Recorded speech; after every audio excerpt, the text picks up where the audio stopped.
You are listening to The Perfect Disaster, written by D.N. Leo, narrated by Jessica Lee. Rene steals from the rich and returns to the forgotten. Hamilton protects his pack at any cost.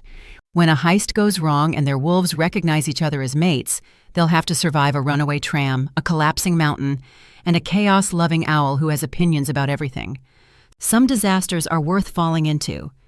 This is an original story written exclusively for you, the audience of this channel. If you love shifter romances with action-packed, chaotic meet-cutes, runaway trams, and a 12-inch barn owl named Robin who dreams everything and has opinions about everyone's emotional availability, hit that like button and drop a comment below. Your engagement means the world, and it keeps these stories coming. Want to see your story idea come to life? Comment below with your favorite tropes, meet-cutes, or sidekick ideas. D.N. Leo reads every single one, and your idea might be the next story you hear. And because so many of you asked, there's a free exclusive bonus chapter featuring Robin's grand romantic gesture, complete with 40,000 viewers, a forensic accountant owl named Ophelia, and a rival with aggressively mediocre ear tufts. Yes, it's exactly as chaotic as you'd expect. All links are in the description and pinned in the first comment. Looking for more stories? Head over to happynovels.com, where you'll find the complete collection in one spot. Now, let's dive in. Chapter 1. The iron fence was 8 feet of Victorian pretension, topped with spikes that looked decorative but would absolutely impale her if she slipped.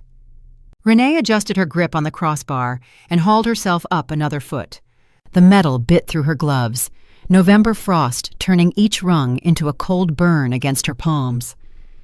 "Visual check complete," Robin announced from her shoulder, his talons digging into the leather padding she'd sewn there for exactly this purpose.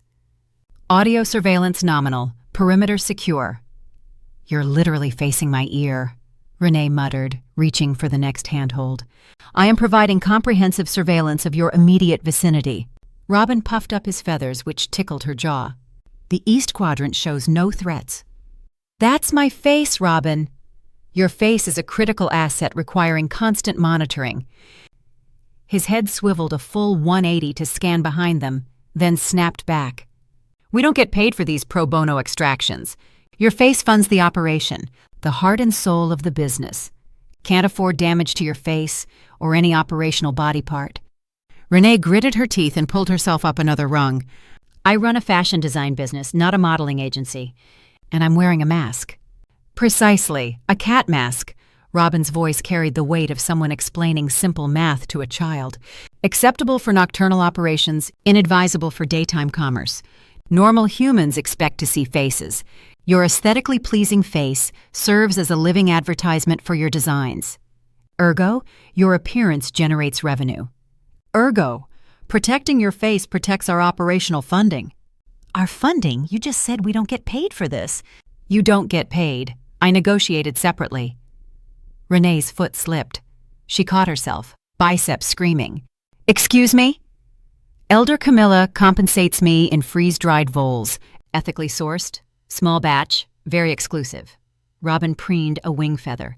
"The Hendersons paid in premium mouse jerky. The Okafor job? Artisanal crickets imported from a specialty farm in Sussex. I feed you every single day." "You feed me adequately. My clients feed me luxuriously." Robin settled his feathers with dignity. "Transparency is fundamental to partnership. We're equals. You deserve to know." "All right, as long as you understand. We retrieved these items pro bono because they were stolen from the rightful owners first.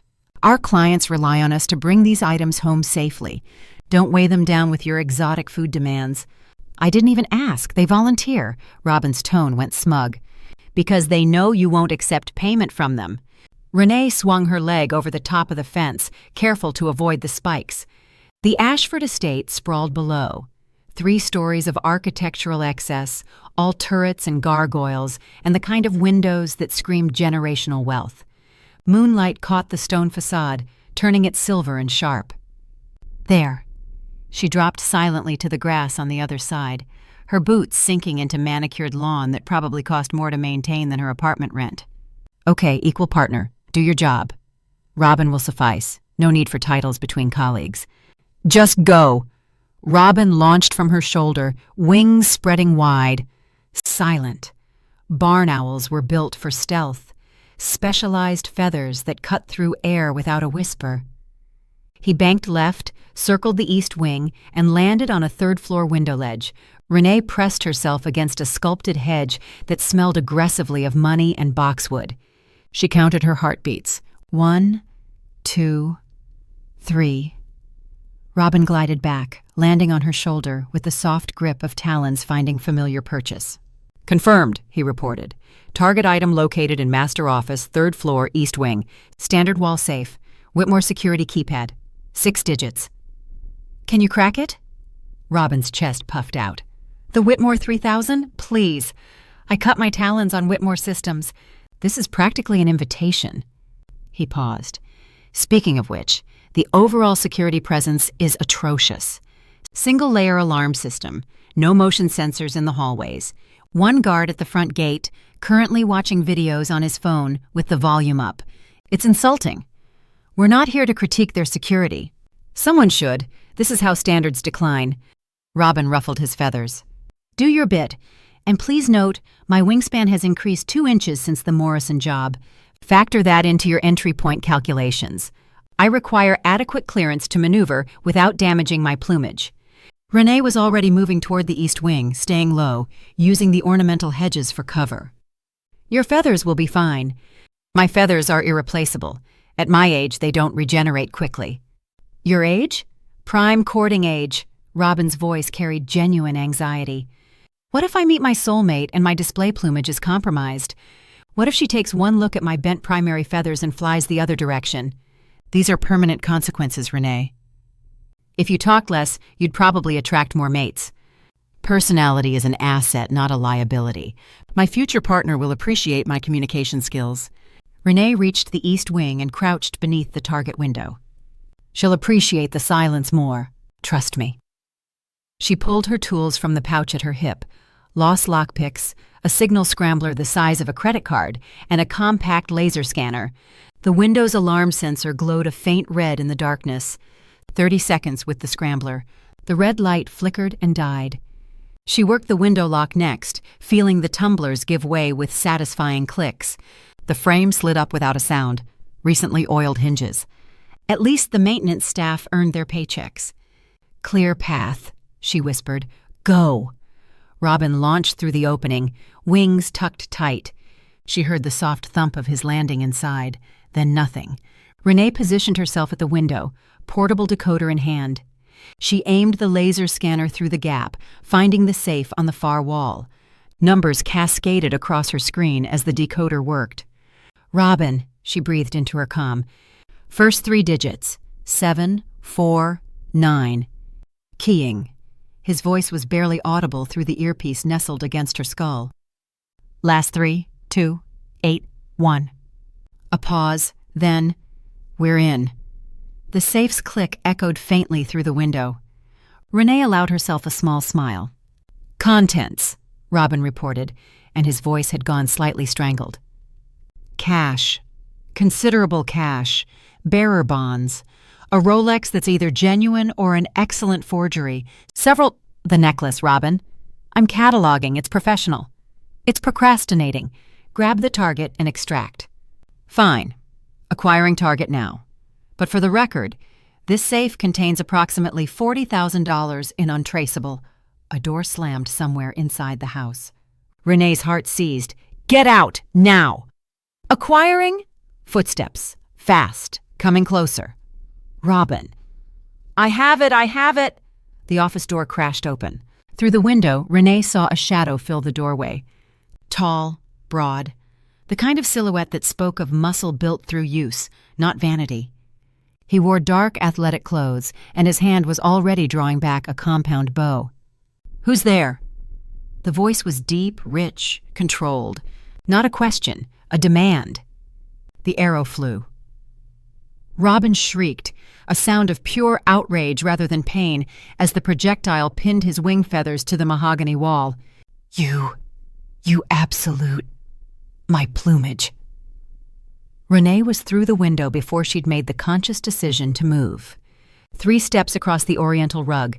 She ripped the arrow free, grabbed Robin, and spun toward the window. "Unhand my property." The man was already moving, crossing the room with predatory speed. "Your property?" Robin squawked from her grip, the necklace clutched in his talons. "This necklace was stolen, you overprivileged, architecturally compensating violence against small creatures committing. Robin, shut up and fly." She shoved him toward the window. He went, wings beating furiously, a stream of profanity trailing behind him like a comet tail. Rene followed, hitting the window ledge at a sprint. She didn't look back. The cold air slapped her face as she leaped for the drainage pipe, slid down 2 stories, and hit the ground running. The lawn stretched ahead, too open, too exposed. She veered left toward the perimeter fence. Footsteps behind her. Not from the front door. Not from the side entrance. She risked a glance over her shoulder and her stomach dropped. He'd followed her out the window. Hamilton Ashford was running along the roofline like it was a sidewalk, his movements fluid and certain. As she watched, he dropped to a lower section, rolled, and kept coming. Shifter reflexes, she thought grimly. Of course. The fence loomed ahead. She was fast, but he was faster, eating up the distance between them with every stride. She wasn't going to make her car. Rene changed direction, vaulting a low hedge and sprinting toward the service road. The tram depot. She could see it through the trees, the dark shapes of parked trams waiting for the morning shift. Her lungs burned, her thighs screamed. She hit the depot fence, climbed it in 3 moves, and dropped into the yard. The nearest tram's door was unlocked. She wrenched it open and threw herself inside. A flutter of wings, and Robin swooped through behind her. "I thought you flew away," she gasped. "I don't leave partners behind." He landed on the driver's console, the necklace still gripped in his talons. "Also, I wanted to see how this played out." "Now is not the time." The tram door banged open. Hamilton Ashford stood in the entrance, barely breathing hard. Up close he was worse, cheekbones sharp enough to cut glass, dark hair disheveled from the chase. And eyes, pale gray eyes that seemed to catch every fragment of moonlight and hold it hostage. He didn't even look at her. "Give me the necklace," he said to Robin. "Now!" Robin puffed up to twice his normal size. "The name is Robin, Ham. It's Hamilton.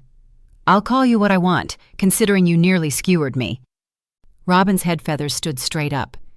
"Do you have any idea how long it takes to regrow primary flight feathers? 6 months minimum. 6 months of compromised aerial capability because you couldn't be bothered to install motion sensors like a civilized wealthy person." Hamilton moved toward the driver's cabin. Rene grabbed his arm. The world stopped. Heat, a lightning strike that started where her fingers touched his sleeve and raced up her arm, across her chest, down her spine. Every nerve ending she possessed lit up like a switchboard. Her wolf, silent for years, dormant since she'd lost everything, screamed. "Mate." Hamilton froze. His head turned slowly, gaze dropping to where her hand gripped his bicep, then rising to meet her eyes. His pupils dilated, his lips parted. And she heard it, felt it, his wolf rising to meet hers, both of them howling the same word across whatever bridge connected their souls. "Mate, mate, mate!" "No," Rene whispered.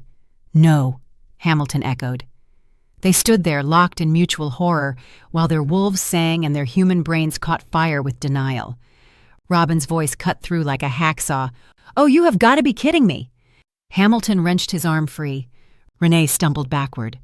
He shook his head, hard, like he was trying to dislodge water from his ears, and turned back toward the driver's cabin with renewed determination. "The necklace!" he growled. "Give me the necklace or I'll get you plucked." "Over my compromised feathers." Robin stabbed at the control panel with his beak. "Rene, this man is clearly unstable. We're leaving." "Robin, don't—" The tram doors slammed shut. The lock engaged with a pneumatic hiss. Robin's wings flapped frantically as he pecked at more buttons. "Which one is the aha?" The tram lurched. Rene grabbed a pole to keep from falling. Hamilton staggered, catching himself on a seatback. "What did you do?" Rene demanded. "Tactical retreat." Robin squeezed through a gap in the driver's cabin window, necklace clutched tight. "You two clearly have things to discuss. I'll circle back for extraction." Robin! Robin! But he was already airborne, disappearing into the darkness beyond the windshield. The tram picked up speed, rattling along the tracks toward the city center. Rene looked at Hamilton. Hamilton looked at her. Their wolves howled in harmony, and the tram carried them both into the night. Chapter 2. The tram rattled toward downtown at a speed that suggested Robin had found the accelerator, but not the brakes. Rene grabbed the nearest pole as the car swayed violently around a curve. "We need to stop this thing." "Agreed." Hamilton was already moving toward the driver's cabin, his balance annoyingly perfect despite the lurching floor. "Your bird locked the controls." "He's an owl, and he's not mine." Rene followed him, stumbling when the tram hit a rough section of track. Her shoulder slammed into Hamilton's back. Heat flooded through her jacket. Her wolf surged forward with a howl of mine. She jerked away. "Sorry." "Don't." Hamilton's jaw was tight. "Just don't touch me." "Wasn't planning on it." He yanked at the driver's cabin door. Locked. The window Robin had escaped through was too small for either of them. Through the glass, Rene could see the console, a mess of buttons, levers, and one critical handle that was clearly the emergency brake. Red, obvious, completely out of reach. "Can you fit through that window?" Hamilton asked. "Can you?" "I asked first." Rene eyed the gap. "Maybe my arm, not my shoulder." The tram screamed around another corner. Through the front windshield, she could see the tracks stretching toward the city center, and the terminus station approaching far too quickly. "We have maybe 2 minutes before we hit the platform," Hamilton said. "I can see that." "Then stop arguing and help me break this door down." They moved together without discussion, survival overriding the chaos of their wolves. Hamilton's shoulder hit the door first. Rene added her weight a half-second later, her body pressed against his side. "Mate," her wolf sang. "Warm. Ours. Claim." The door didn't budge. "Again," Hamilton grunted. They hit it together. The metal groaned but held. "It's reinforced," Rene said. "Anti-vandalism measures." "Fantastic. The one thing they invested in." Hamilton scanned the cabin. "The window. If you can get your arm through, can you reach the brake?" Rene measured the distance with her eyes. "Not from outside. The angle's wrong." "What if someone held you?" Their eyes met. The implication hung between them like a live wire. "You'd have to lift me," Rene said slowly. "Hold me steady while I'm aware." Hamilton's voice was clipped. "Can you think of another option in the next 90 seconds? She couldn't. "Fine." Rene shrugged off her jacket, leaving her in a fitted black long sleeve.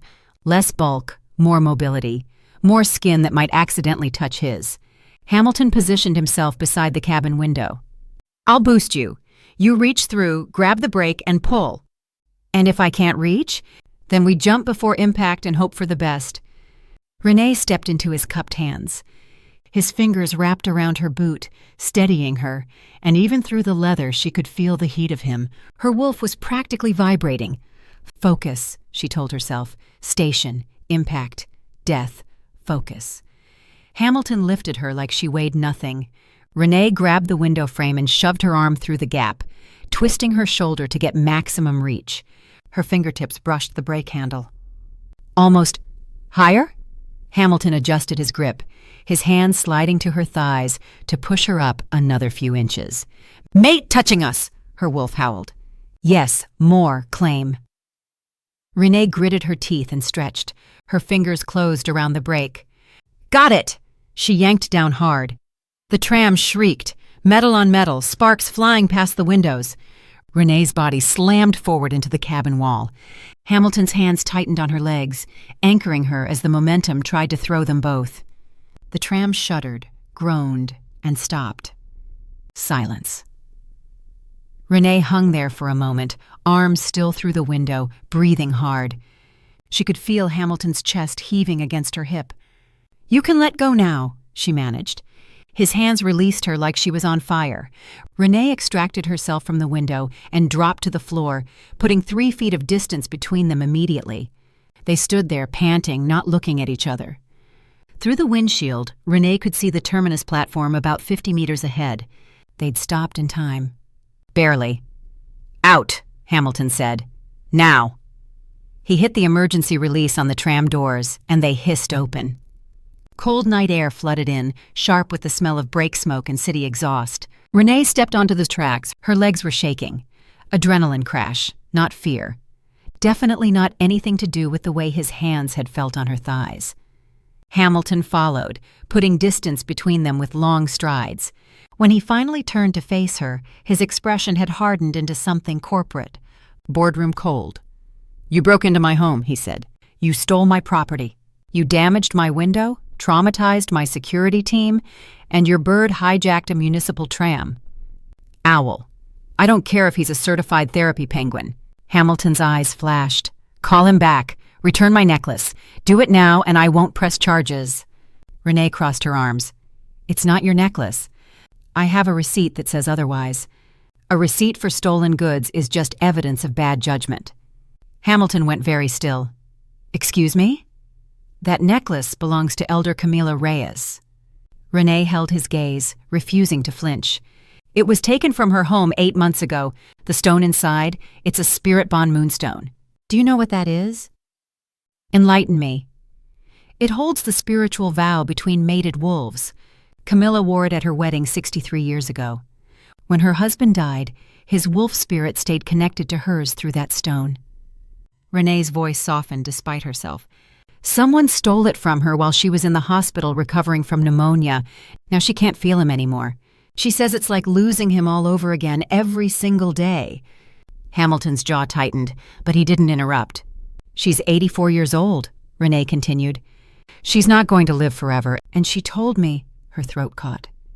"She told me she refuses to die with unfinished business. She needs to say goodbye to her mate properly. She can't do that without the stone." Silence stretched between them. A distant siren wailed somewhere in the city. "That's a moving story," Hamilton said finally. "But I acquired that necklace legally. I won it at a private auction. Whatever happened before it reached the auction house isn't my responsibility." "So you don't care that it was stolen?" "I care that my sister is getting married in 5 days." Hamilton's voice dropped, low and fierce. "I care that my mother's dying wish was for Zara to wear something meaningful at her wedding. I care that I spent 3 months tracking down the perfect piece, and I am not going to let her happiness be ruined because of a self-righteous cat burglar and her trained pigeon." "He's an owl." "I don't care." They glared at each other. Rene's wolf pressed against her skin, whining for contact. She could see the tension in Hamilton's shoulders, the way his hands had curled into fists at his sides. His wolf was pushing too. "Mate," the bond sang between them. "Mate, mate, mate." "I'll pay you back," Rene said through gritted teeth. "Whatever you spent at auction, I'll find the money." "It's not about the money." "Then what?" "It's about the fact that she's marrying the man she loves, despite every entitled alpha who told her she was making a mistake. It's about giving her something beautiful on the most important day of her life. That necklace is hers now. My mother gave her blessing through the necklace before she passed last month. It's irreplaceable. I will not let anyone take it from Zara." His eyes were blazing, silver gray and furious and protective, Rene realized. He's protecting his family. She understood that, more than she wanted to admit. The mate bond pulsed between them, growing louder with every second they stood close. Rene's skin felt too tight. Her wolf was howling now, demanding she close the distance, touch him, claim. "Does yours do that?" she asked abruptly. Hamilton blinked. "What?" "Your wolf. She gestured vaguely between them. "The screaming." His expression flickered. "It's not screaming. Mine is. Mine is. Insistent. It's not going to stop." Rene rubbed her temples.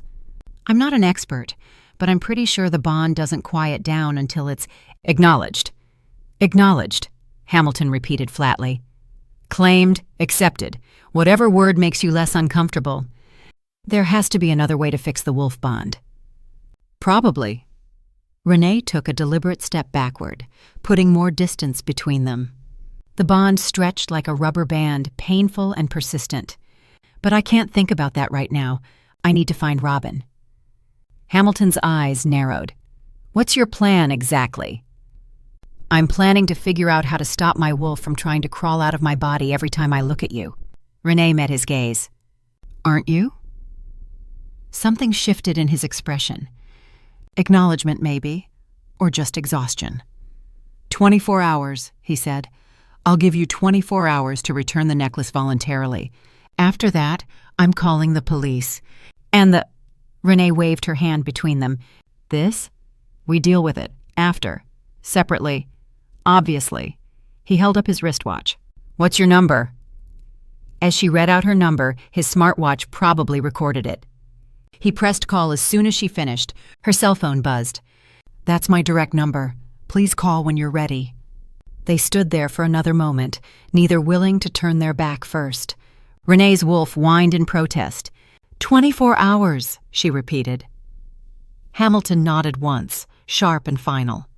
Then he turned and walked away, his stride eating up the distance like he couldn't get away from her fast enough. Rene watched him go. Her wolf howled in loss. Buying time, she told herself. That's all this is. Time to figure out the mate problem. Time to figure out the necklace problem. Time to... She didn't let herself finish the thought. Elder Camilla's apartment smelled like lavender and old books, and the specific kind of warmth that only came from decades of accumulated love. Rene stood in the doorway, guilt sitting heavy in her chest. I failed. Camilla looked up from her armchair by the window. She was small. She'd been shrinking for years, her frame collapsing in on itself like a star going dark. But her eyes were still sharp, still knowing. Come in, Camilla said. Sit. Tell me. Robin has the necklace. Rene crossed to the worn sofa and sank into it. He'll bring it here as soon as... Actually, I don't know when. He flew off. There were complications. What kind of complications? The owner chased us. We got trapped in a tram. Robin escaped with the stone, but I had to... Rene stopped. It's fine. He'll be here. The necklace is safe. Camilla was quiet for a long moment. Her gaze traveled over Rene's face with the careful attention of someone who had learned to read people across 6 decades of living. You have mate recognition, she said. Rene's stomach dropped. What? Your eyes. Camilla smiled, soft and sad. I know that look. I wore it myself once. The shock, the fear, the way your wolf sits right at the surface, pushing. I don't... Rene's voice cracked. It's not... Who is he? Rene dropped her head into her hands. Hamilton Ashford, the man who bought your necklace. Silence. When Rene looked up, Camilla's expression hadn't changed. Patient, waiting.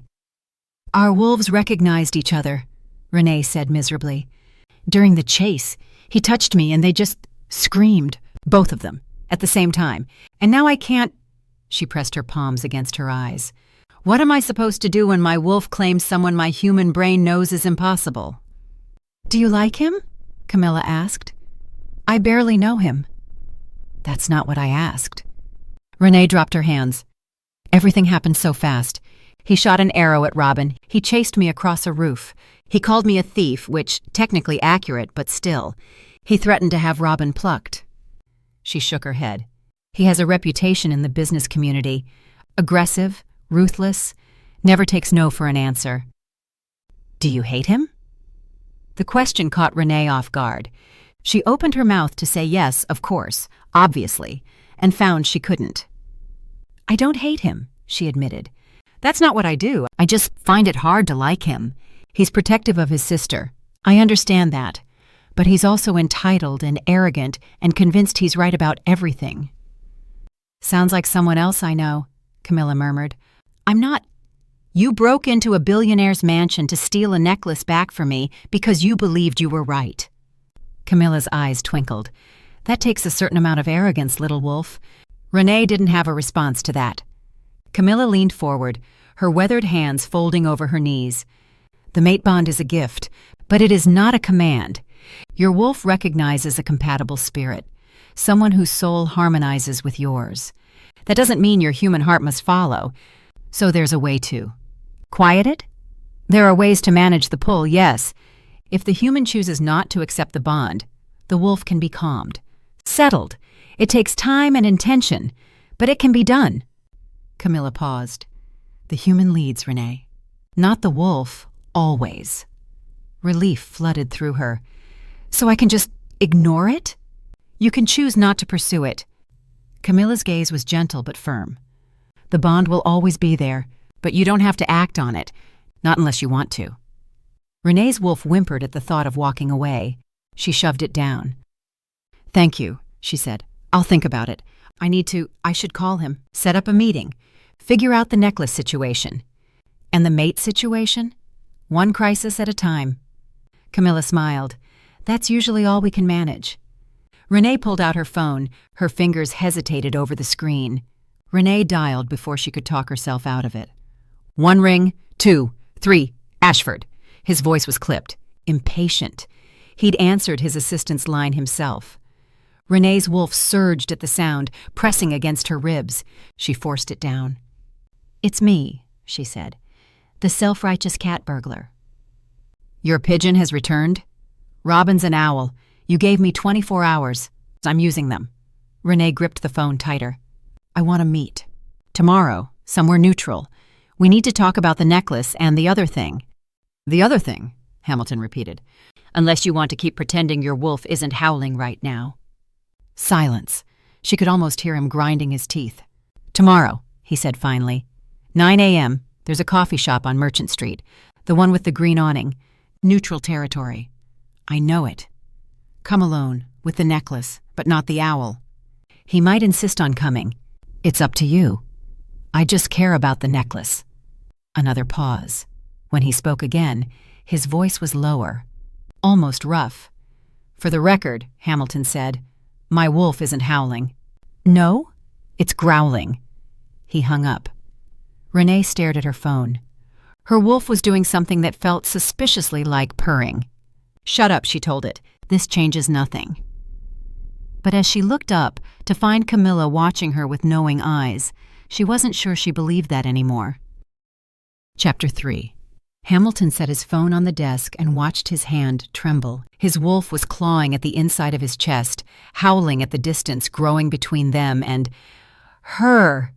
He pressed his palms flat against the mahogany surface, forcing stillness into his fingers.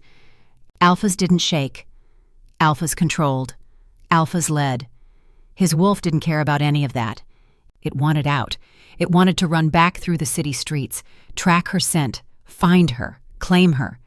Hamilton shoved back from the desk and crossed to the window. The city sprawled below, glittering and indifferent.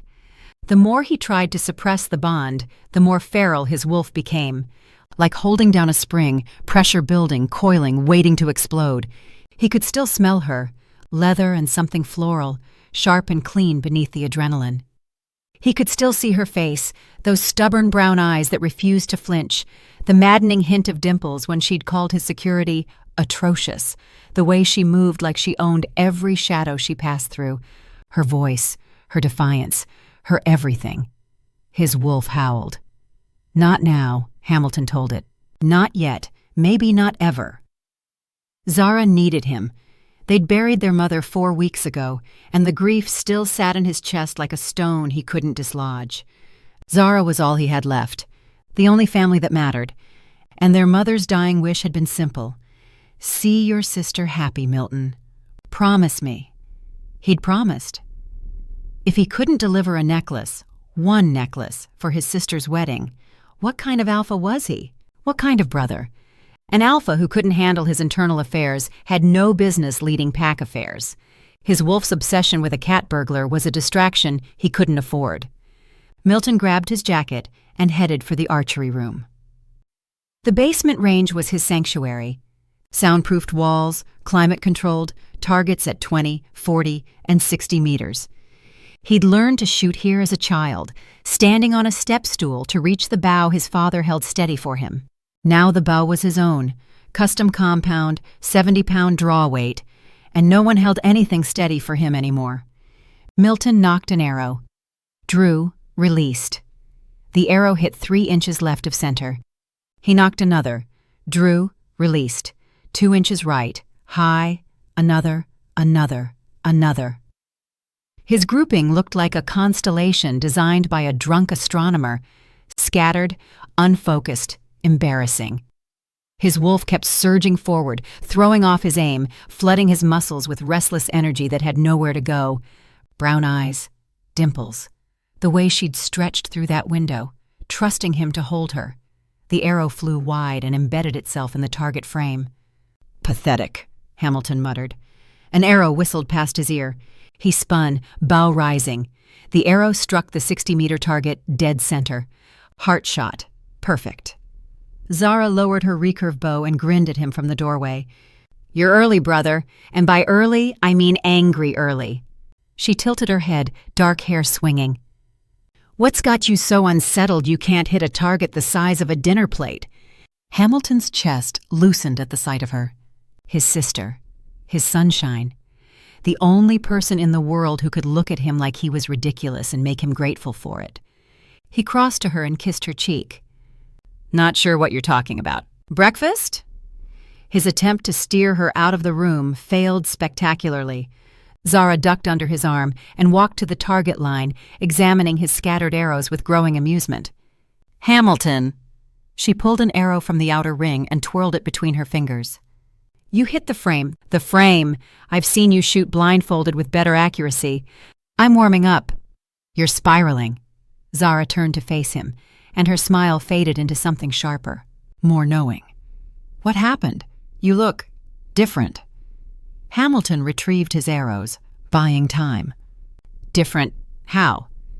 "Like someone shook your snow globe and all the pieces are still floating." Zara followed him, refusing to be dismissed. "Spill, Hami. Don't call me that. Spill, Milton." He sighed. There was no point lying to her. Zara had always been able to read him like large print. "The necklace is missing," he said. "Someone stole it from the safe last night." Zara's eyebrows rose. "Stole it? From your safe? The one you bragged had military-grade security?" "The security was less military-grade than advertised." "Clearly." Zara leaned against the target stand, arms crossed. "Who took it?" "A woman and her owl." "Her owl?" "Trained extraction specialist, apparently." Milton's jaw tightened at the memory of Robin's insults. "The owl also hijacked a tram." Zara stared at him for a long moment. Then she burst out laughing. "It's not funny." "It's a little funny." Zara wiped her eyes. "An owl. Milton, an owl outsmarted your security system." "The owl had help. From the woman." "Yes. The woman whose scent is all over you right now." Milton went very still. Zara's laughter faded. Her gaze sharpened, and she straightened slowly, reading him the way she always could. "Milton," she said quietly, "what aren't you telling me?" He should lie. He should deflect. He should protect her from one more complication 5 days before her wedding. Instead, he heard himself say, "My wolf recognized her." Silence. Zara's expression shifted through surprise, confusion, and finally landed on something soft and wondering. "Your mate," she breathed. "You found your mate, and she—" "Stole your necklace?" "Your necklace, and technically the owl stole it. She was just the—" Hamilton stopped. "This is not the point. This is absolutely the point." Zara crossed to him, grabbing his arm. "You found your soulmate, Milton. After 32 years of nothing, your wolf finally—" "She's a thief. Who steals for a good reason, based on the guilt in your voice?" Zara's eyes narrowed. "What's her reason?" Hamilton told her. "Elder Camilla, the spirit bond moonstone. 63 years of marriage and a husband's ghost trapped in a stolen stone." When he finished, Zara was quiet for a long moment. "That's beautiful," she said finally. "And terrible. And, Milton, we have to give it back." "We're not giving it back. But if it belongs to—" "It belonged to Mom." Hamilton's voice cracked on the word, and he hated himself for it. "She wanted you to have it. She gave her blessing through that necklace. It's the last thing she—" He stopped, breathed, controlled. Zara's hand found his. "I know." They stood there in silence, grief pressing down on both of them. "You're not concerned?" Hamilton asked finally. "That I might not get the necklace back?" Zara smiled. "I haven't met either of them, the woman and her owl." but I have a feeling they'll return the necklace without a scratch." Her smile turned knowing. "You, however, your heart might come back a little dented." "Excuse me?" "You don't have to be the big brother all the time, Milton." Zara squeezed his hand. "You're only 2 minutes older." "Nobody believes we're twins, Zara. You have too much personality." "Agreed, nobody believes it, but not because of the personality." Zara grinned. "It's because I'm a glass-half-full girl and you're a glass-half-empty grump. We seem more like squabbling cousins than siblings." "We don't squabble." "You literally just told me I have too much personality." "That's a squabble starter if I ever heard one." It was an observation. It was a jab. It was an affectionate observation. It was an affectionate jab, which is still a jab. Zara poked his chest. "See? Squabbling. Cousins. Proved my point." Hamilton fought the smile tugging at his mouth. "Lost." "You're impossible." "I'm delightful." Zara's expression softened again, turning serious. "Milton, listen to me." He met her eyes. "You don't have to shield me," she said. "Or protect everyone, or carry everything alone. We've got this together." She held his gaze. "The necklace will come back. I'm going to marry the man I love, not because it would make Mom happy, but because it makes me happy. That's what Mom wanted. My joy, not my obligation." Hamilton's throat tightened. "But you," Zara continued, "you found your soulmate, and you're setting that aside because of my wedding. That's unreasonable, Milton. That's not protecting me. That's punishing yourself." "She stole from us." "No. She tried to help an elder recover a sacred heirloom. There's a difference." Zara tilted her head. "And I don't think what she did actually bothers you. I think you're scared shitless." "Language. I'm a grown woman about to get married. I can say shitless." Zara crossed her arms. "You're scared because you had a 5-year plan. Expand the business, strengthen the pack, maybe find a sensible mate at some pack gathering when you were ready. And instead, your wolf chose a woman who breaks into mansions and works with criminal owls. She doesn't fit the plan." "She doesn't fit any plan." "Good. Your plans are boring." Zara smiled. "Maybe she'll make you interesting." Hamilton was about to respond, something cutting, something defensive, when he noticed it. A shadow on Zara's forearm, dark against her skin, peeking out from beneath her sleeve. His hand shot out, catching her wrist before she could pull away. He pushed the fabric up. A bruise. 4 finger-shaped marks wrapped around her forearm, purple and angry. Milton's wolf surged forward so fast his vision flickered gold. "What is this?" His voice came out low. Dangerous, barely human. Zara tugged at her arm. "Nothing. This is not nothing." Hamilton held firm, forcing himself to breathe, to stay in control. "Who did this? What happened?" The scent hit him then.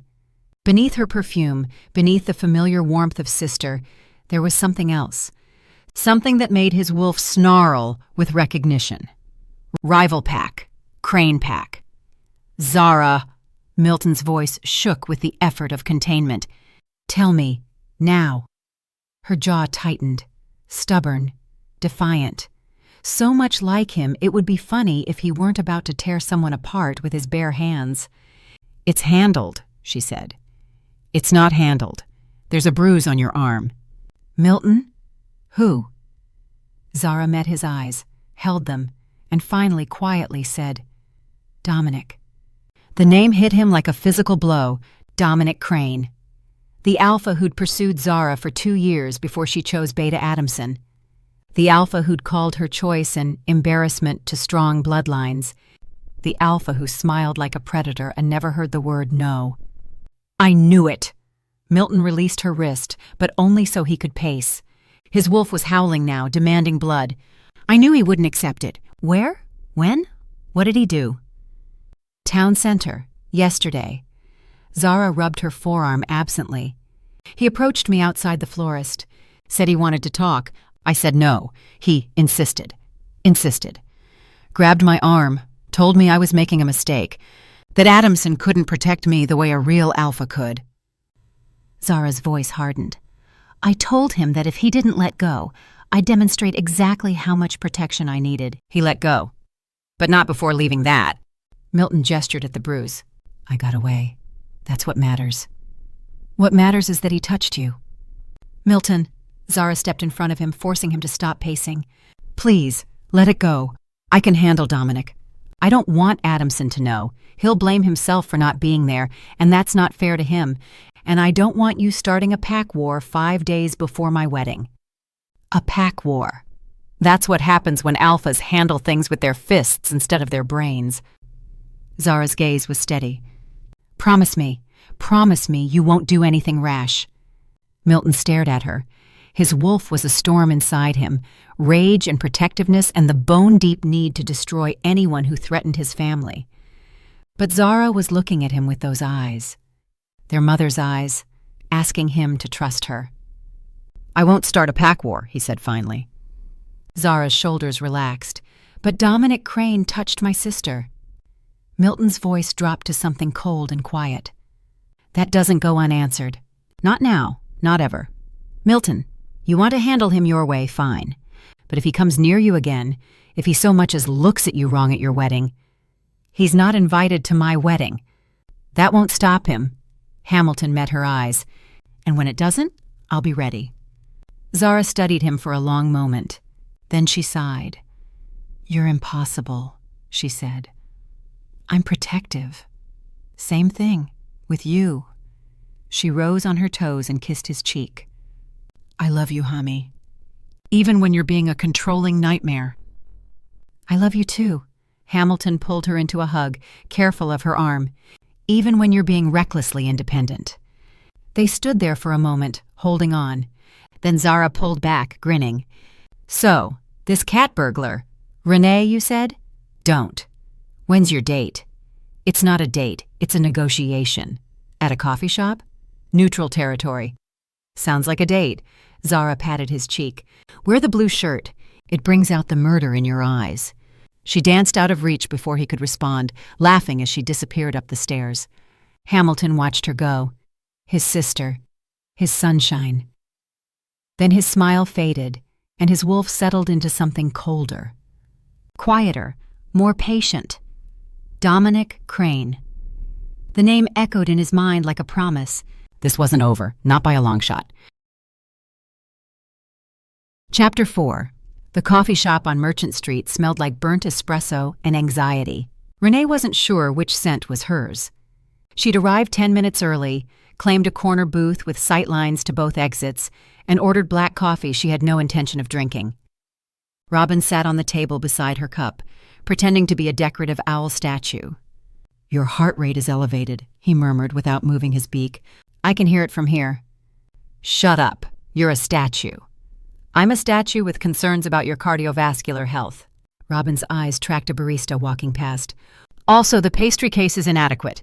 3 croissants and a muffin that appears to have given up on life.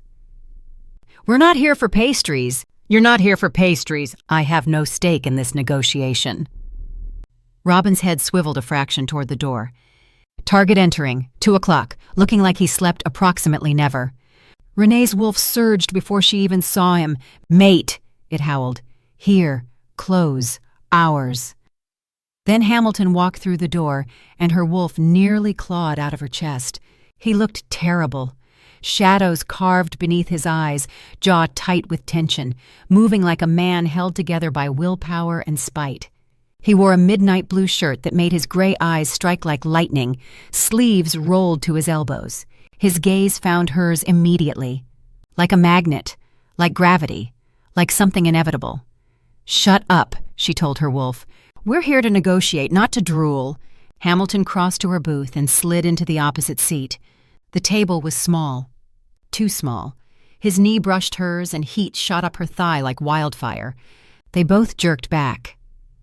You're early, Hamilton said. So are you. I don't like being late. Control issues, noted. Robin made a sound like a suppressed snort. Hamilton's gaze flicked to the owl. I see you brought the feathered criminal. His name is Robin. I know his name. He screamed it at me while hijacking public transportation. For the record, Robin said, abandoning his statue act, the tram was already moving when I pressed the accelerator. I simply optimized its trajectory. You locked us inside and fled with stolen property. I executed a tactical retreat with recovered assets. Robin puffed his chest feathers. There's a significant legal distinction. Hamilton's eye twitched. Coffee? Rene cut in before blood was shed. They have a dark roast that's almost drinkable. I didn't come here to drink coffee. Hamilton leaned forward, and Rene's wolf whined at the decreased distance. I came here to discuss the return of my sister's necklace, Elder Camilla's necklace. We've established our positions. Let's move past them. Hamilton's voice was clipped, businesslike, the boardroom mask firmly in place. You said there might be a way to satisfy both parties. I'm listening. Rene took a breath. She'd thought about this all night, when she wasn't thinking about the way his hands had felt on her thighs, or the rough edge in his voice when he'd said growling. The stone is a spirit bond moonstone, she said. Its power comes from the vow it witnessed. Elder Camilla needs to say goodbye to her mate, to feel his presence one more time before she dies. That's all she wants. Closure. Hamilton's expression didn't change. And your mother blessed Zara through the necklace. That blessing is sealed in the stone now. It belongs to both of them. Rene held his gaze, steady and certain. What if Camilla could have the stone for one night? Long enough to perform a farewell ritual. Then she returns it to Zara, with her own blessing added. 2 blessings, 2 generations of love. Wouldn't that mean more to your sister than a piece of jewelry she doesn't know the history of? Hamilton was quiet for a long moment. The coffee machine hissed behind the counter. Someone's spoon clinked against ceramic. Robin's head swiveled between them.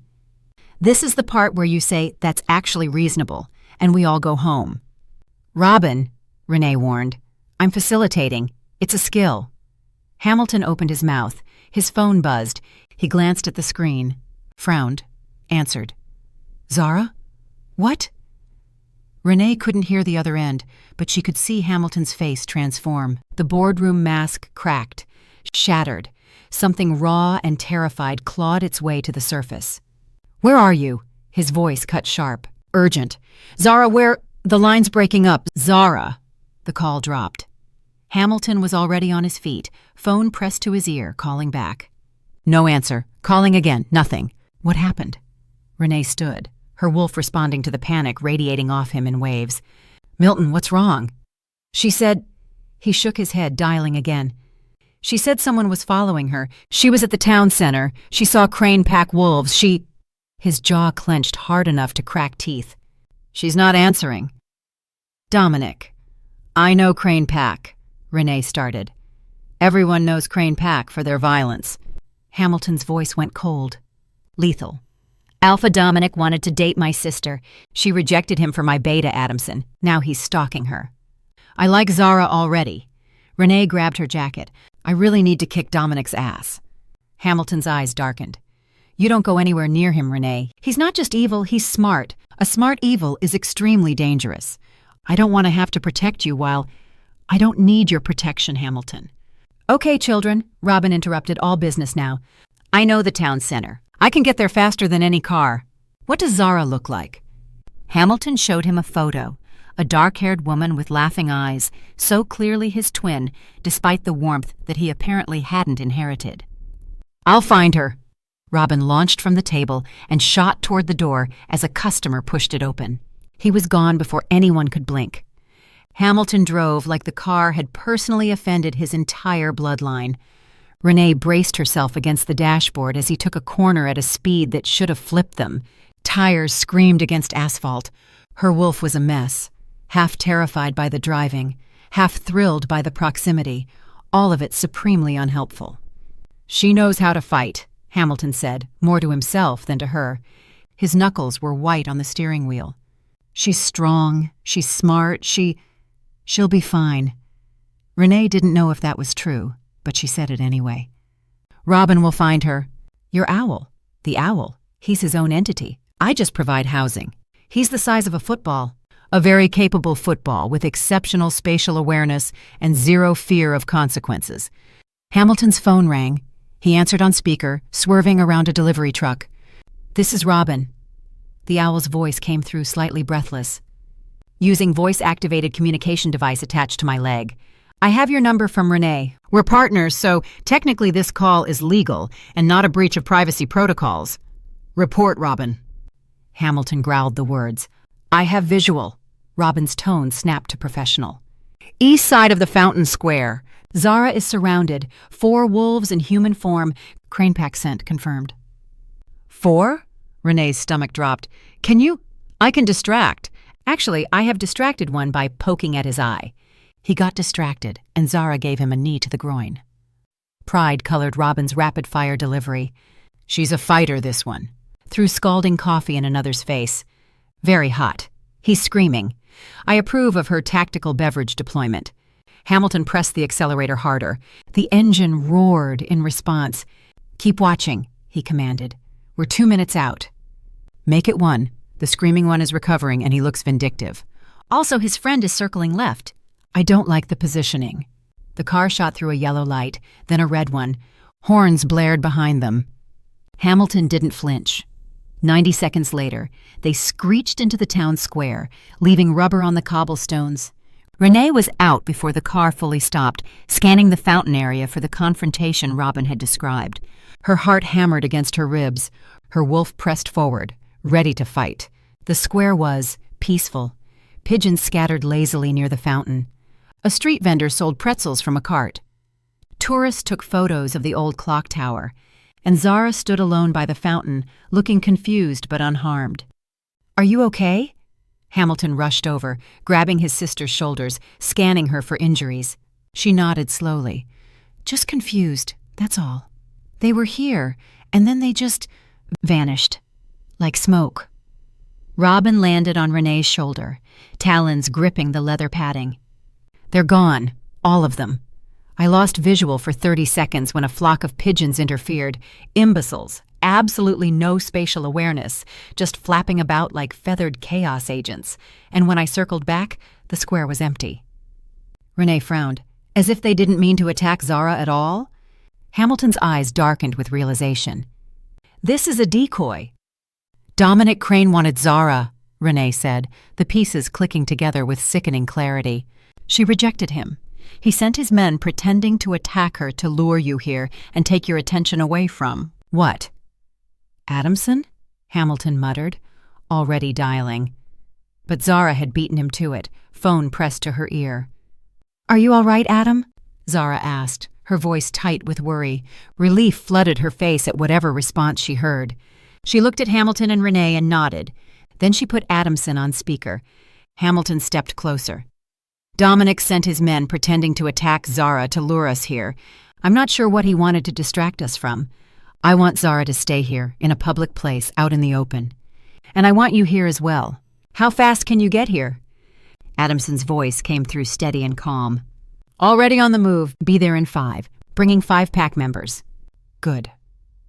I've already messaged Jamie. He works nearby and should arrive any moment. Alpha. From across the street, a young man approached, strong, athletic, moving with the coiled alertness of a trained protector. That's Jamie, Hamilton confirmed, some of the tension leaving his shoulders. Rene's phone buzzed in her pocket. She pulled it out. Elder Camilla's name flashed on the screen. Camilla? Rene answered immediately. What's wrong? The elderly woman's voice trembled through the speaker. Men, trying to get into the house. I have all the doors locked, but they're aggressive. They're trying to break through the back window. Rene, I think they're... The line crackled. Glass shattered in the background. Camilla! I'm hiding, but I don't think I can... The call cut to static. Rene's blood turned to ice. That's not a decoy, Hamilton said, his voice dropping to something dangerous. They're going for the necklace. Why? Rene was already running toward the car. What does Dominic want with the stone? Hamilton matched her pace, his strides eating up the distance. The moonstone has magical properties. Knowing Dominic, if he thinks he can't have Zara, he'll make sure nobody else can either. He'll destroy her, corrupt everything that's meant to bless her. That's who he is. Robin launched from Rene's shoulder, wings spreading wide. You two need to drive. Stay in 1 piece, or 2 pieces in your case, but preferably intact pieces. I'm faster in the air. Robin, be careful, Rene started. Careful is for amateurs. Robin was already climbing, his silhouette shrinking against the gray sky. "I'll stall them until you arrive. Nobody terrorizes my clients and gets away with it. Those freeze-dried voles were exceptional, and I will defend Camilla's honor." Then he was gone, arrowing toward Camilla's neighborhood like a small, furious missile. Rene threw herself into the passenger seat. Hamilton was already behind the wheel, engine roaring to life. "Hold on," he said. The car launched forward. Rene gripped the door handle and prayed Robin could buy them enough time. Chapter 5. Elder Camilla's front door hung from one hinge. Rene was out of the car before Hamilton killed the engine, her boots crunching over broken glass scattered across the walkway. The doorframe was splintered where someone had kicked it in. Claw marks gouged the wood. "Camilla?" Rene pushed through the ruined doorway. "Camilla!" The apartment looked like a tornado had torn through it. Furniture overturned, books scattered across the floor like fallen birds. The lamp Camilla had owned for 40 years lay shattered against the wall, its warm light extinguished forever. "Here." The voice came from the kitchen, thin, shaky, but alive. Rene found her huddled behind the overturned table, a cast-iron skillet clutched in her trembling hands. Robin sat on her shoulder, one wing hanging at an awkward angle, feathers bent and bristling with fury. "They took it," Camilla whispered. "I tried to stop them, but they— Are you hurt?" Rene knelt beside her, hands checking for injuries. "Did they touch you?" "Bumps and bruises. Nothing serious." Camilla's eyes filled with tears. "But the necklace, Rene, they knew exactly where I'd hidden it. They went straight to the loose floorboard in the bedroom. Someone told them." Hamilton appeared in the kitchen doorway, taking in the destruction with cold fury. "How many?" "4. Robin's voice was tight with pain and outrage. "I took out one's eye, permanently. He'll be shopping for patches. But they had numbers, and I have hollow bones, so the mathematics were not in my favor." "Your wing," Rene reached toward him, "is fine." Robin hopped to her shoulder, wincing. "It's a sprain, minor, cosmetic damage only." He paused. "My tertial feathers, however, are ruined. Do you see this?" He twisted to show a patch of bent and broken plumage. 6 weeks to regrow, 6 weeks of compromised aerodynamics, because those Neanderthals don't understand the value of professional grooming. "Robin, I was magnificent, Rene. I drew blood. I caused permanent disfigurement. I am a warrior." His voice cracked slightly. "And they still took the necklace." Hamilton crouched beside Camilla, his voice gentler than Rene had ever heard it. "Did they say anything? A location? A name?" Camilla's brow furrowed. "The leader made a call. He said they had the stone and were heading to the nest, the Eyrie. He said the ritual would be ready before Zara's wedding," Hamilton finished, his jaw tight. "The Eyrie." Rene stood, her mind racing. Camilla mentioned it before. An old Crane family ritual site in the mountains. "I know where it is." Camilla gripped Rene's hand with surprising strength. "Your grandmother's journals, the maps she made of the sacred sites. The Eyrie is in the Thornback Range, the eastern peak. There's an old cable car system that goes to the top.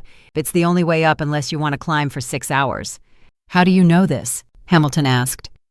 Camilla's smile was sad. "My husband helped build that cable car system 50 years ago, before the Cranes bought the mountain and closed it to everyone else." She squeezed Rene's fingers. "Stop him, child. Whatever Dominic is planning for that stone, stop him." Rene looked at Hamilton. Their eyes met, and that one look cemented their plan for the next steps. They'd be doing this together. The Thornback Range rose against the darkening sky like broken teeth. Hamilton's car ate up the mountain road, headlights cutting through the gathering dusk.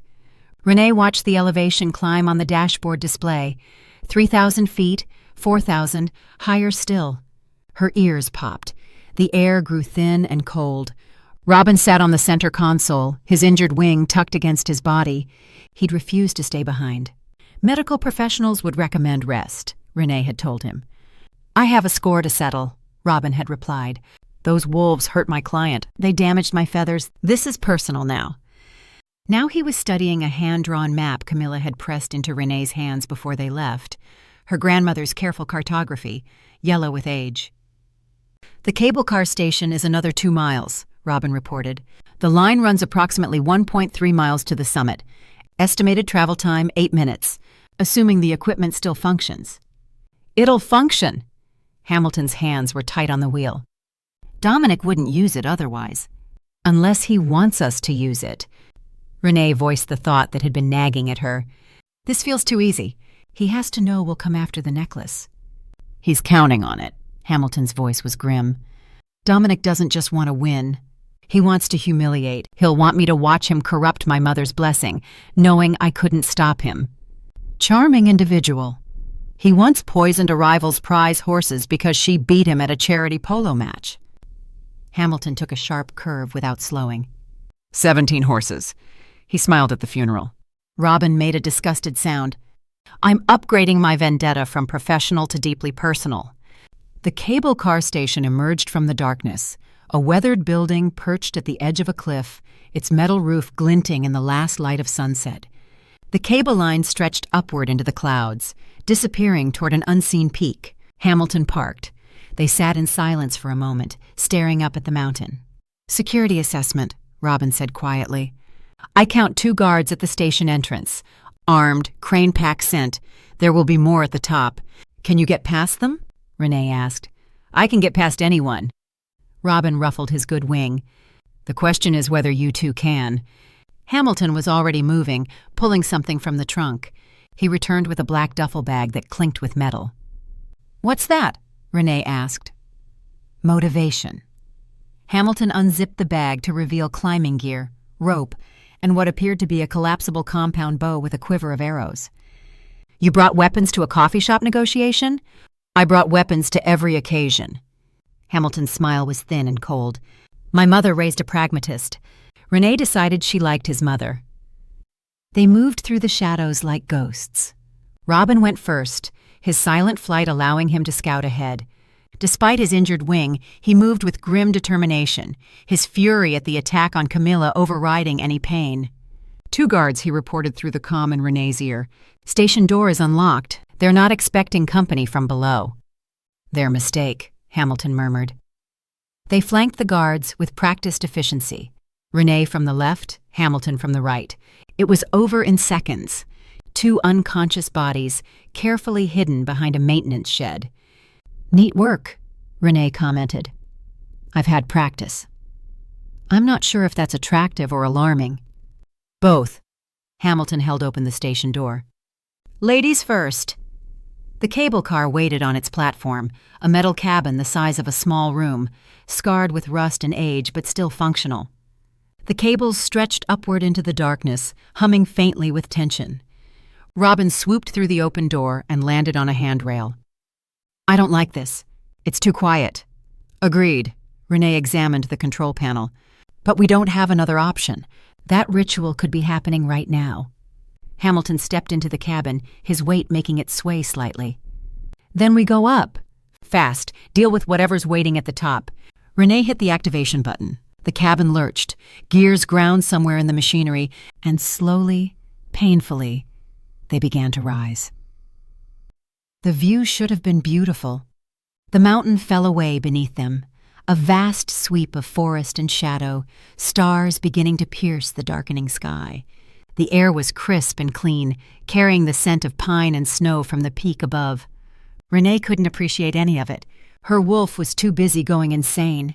Hamilton stood at the opposite end of the cabin, his back pressed against the wall, jaw clenched so tight she could see the muscles jumping. The enclosed space was maybe 10 feet square. Too small. Way too small. "Mate!" her wolf howled. "Close. Ours. Claim." "Your wolf," Hamilton said through gritted teeth.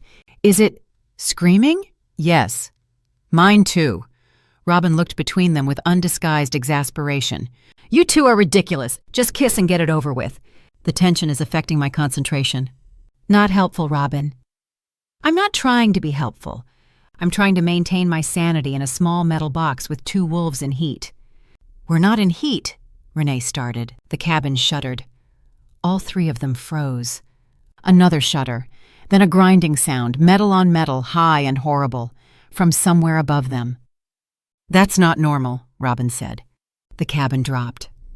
Rene's stomach flew into her throat as they plummeted 10 feet, 20, before the emergency brake caught with a scream of tortured metal. The cabin swung wildly, pendulum style, throwing her against the wall, against Hamilton. His arms came around her instinctively, bracing them both as the cabin continued to rock. Her face was pressed into his chest. She could feel his heart hammering against her cheek, his breath hot against her hair. "Mate," her wolf sang. "Yes, this, finally."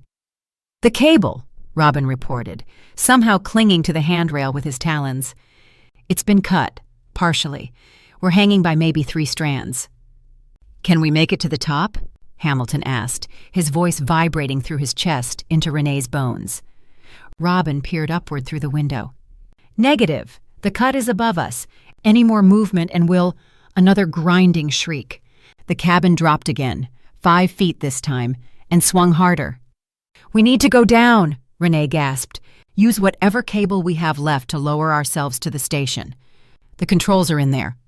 Hamilton pointed to a locked panel on the wall. "Emergency manual override. If you can get it open, I can get anything open." Rene pulled herself from his arms, her wolf howling in protest, and crossed the swaying cabin on unsteady legs. "Robin, I need eyes outside. How much cable do we have below us?" Robin squeezed through a ventilation gap and disappeared. His voice crackled through the comm a moment later. "Approximately 800 feet of cable below your position. Station platform is visible. You have clearance for descent if you can override the controls in the next—" A pause. "Actually, don't look at the cable above you. It's distressing." "How distressing?" Hamilton demanded. 2 strands now, and they're fraying enthusiastically. Rene's fingers found her lockpicks. The panel was secured with a heavy-duty padlock, crane pack issue, high quality, designed to keep out exactly the kind of interference she specialized in. She got to work. The cabin swayed. Her fingers trembled. Behind her, she could hear Hamilton's breathing, controlled, steady, the kind of discipline that came from years of training. "First tumbler," she murmured. Crack. Another strand giving way. The cabin jerked. "Rene, I'm working. Work faster." "Thank you. I hadn't considered that strategy." Robin's voice in her ear. "1 strand. You're on 1 strand. This is genuinely the most stressful moment of my professional career, and I once infiltrated a facility guarded by falcons." "Second tumbler." The cabin began to tilt, slowly at first, then more dramatically. Rene's feet slid on the metal floor. Her lockpick slipped, and she nearly lost her grip entirely. Hamilton was there in an instant, his body pressing her against the wall, his hands bracing on either side of her head. His chest pinned her in place, solid and warm, keeping her stable while she worked. "Mate!" both their wolves screamed in unison. "Mate, mate, mate." "I've got you," Hamilton said, his voice rough. His lips were inches from her ear. "Just get the lock open." "Third tumbler. 4th. The cabin groaned, tilted further.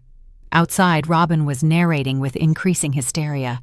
"The strand is separating, fiber by fiber. This is genuinely unwatchable, but I cannot look away." 5th tumbler. The lock clicked open. Rene yanked the panel door wide and grabbed the emergency descent lever. "Hold on!" She pulled. The brake released. The cabin plummeted. Snap! The last strand gave way above them, but it didn't matter. They were already falling on the lower cable, the emergency descent system engaging with a shriek of protesting machinery. The cabin screamed down the mountain, friction smoke pouring from the wheels, the whole structure shaking like it might tear itself apart. Hamilton's arms wrapped around her, pulling her tight against him, shielding her with his body as they dropped. "Mate!" her wolf sang, even now. "Protecting us. Ours." Robin shot past the window, keeping pace with their descent. 500 feet to platform. 400. 3, there's a problem. "What problem?" Rene shouted. "The station platform. The emergency brake that should catch you at the bottom. It's been disabled. You're going to hit the end of the line at approximately 60 miles per hour." Hamilton's arms tightened around her. "Is there another override?" Rene twisted in his grip, scanning the open panel. Wires, switches, a secondary lever marked with faded red paint. There! She grabbed it. Manual brake! It'll burn out the wheels, but do it! She yanked the lever down with every ounce of strength she had. The cabin screamed.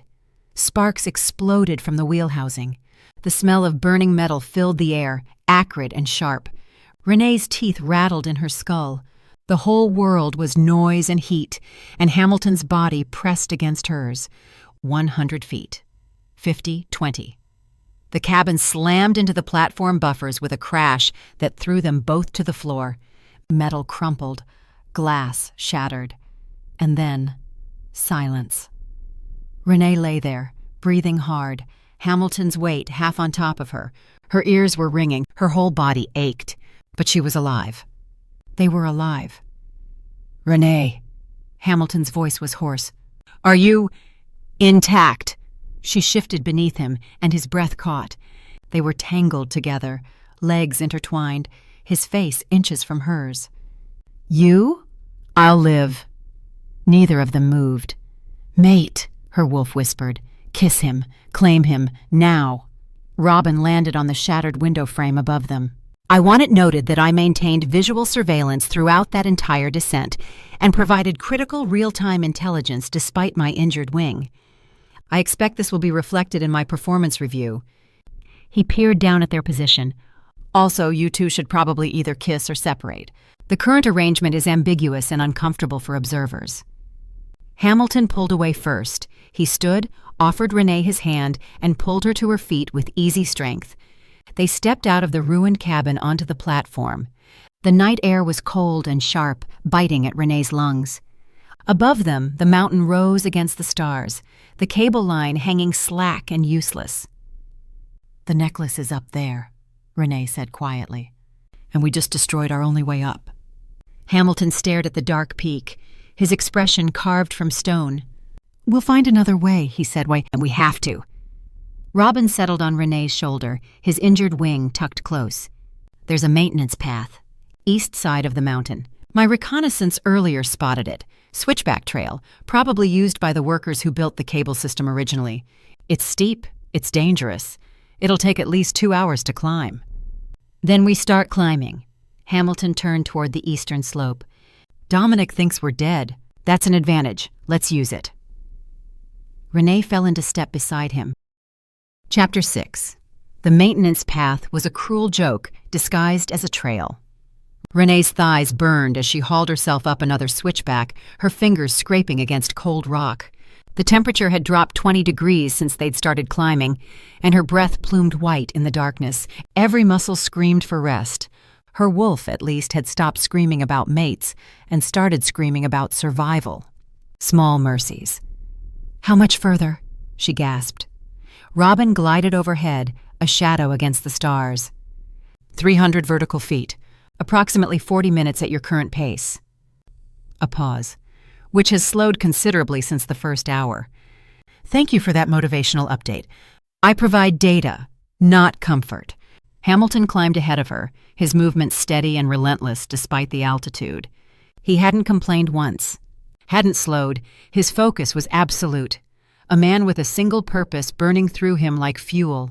Save his sister. Stop Dominic. Everything else could wait, including, apparently, the mate bond that pulsed between them with every accidental touch on the narrow trail. Rest, Hamilton said, pausing at a small outcropping. 2 minutes. I don't need... You're breathing too hard. 2 minutes.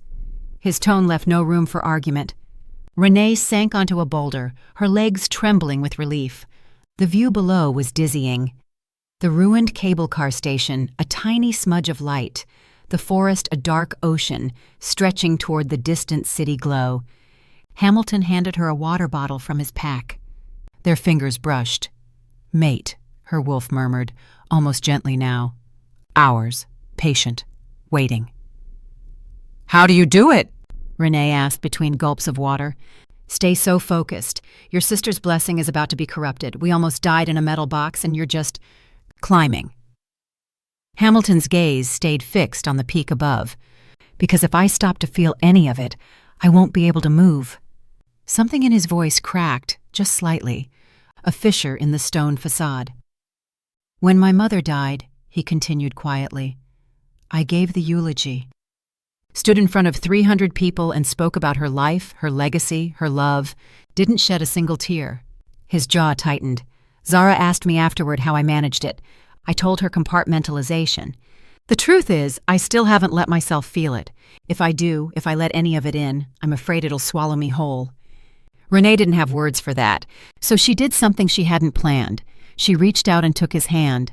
Hamilton went still. Their wolves pressed toward each other across the bond, not screaming now, but something softer, something warm. "You don't have to carry it alone," Rene said. "Whatever happens up there." Hamilton looked at their joined hands. When he spoke, his voice was rough. 2 minutes are up. But he didn't let go. Not immediately. The area was built into the mountain itself. Ancient stone walls merged with natural rock formations, creating a fortress that seemed to grow from the peak like a jagged crown. Torches flickered along the battlements, casting dancing shadows. Guards patrolled in pairs, 6 that Robin could count, probably more inside. "The ritual site is in the central chamber," Robin reported, landing on a snow-dusted boulder beside them. "Open ceiling to the stars, necessary for moon magic, apparently. Dominic is inside with 3 attendants. The necklace is on an altar. They're preparing something with candles and symbols.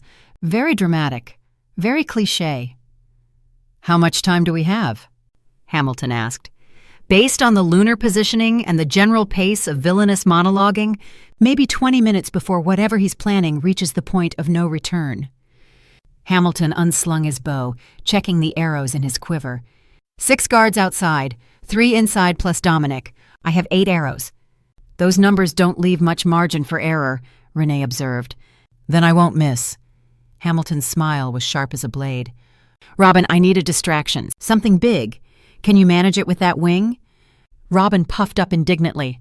"I infiltrated a high-security estate, survived a 4-on-1 assault, and maintained aerial surveillance during a cable car death plunge, all with a sprained wing. I can manage a distraction." "What kind of distraction?" Rene asked.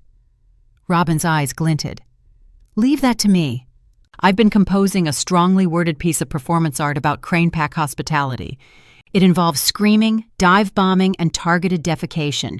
Very avant-garde." Hamilton blinked. "Targeted what?" "You have your weapons. I have mine." Robin launched into the darkness. "Give me 60 seconds."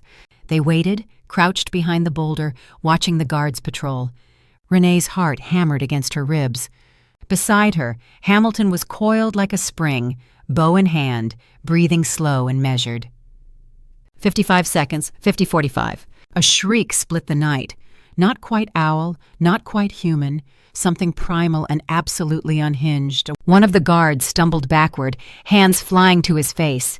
"My eyes, something's in my eyes. It's a bird, get it off. Is that feces? Did it just—" Chaos erupted along the battlements. "Now," Hamilton breathed. They moved. Hamilton's first arrow took down the guard at the eastern entrance before the man even turned around. His second and third dropped 2 more who came running toward the commotion Robin was creating. Clean shots, precise, almost surgical. Rene followed in his wake, staying low, using the shadows. Her lockpicks were ready, but so far, every door was open.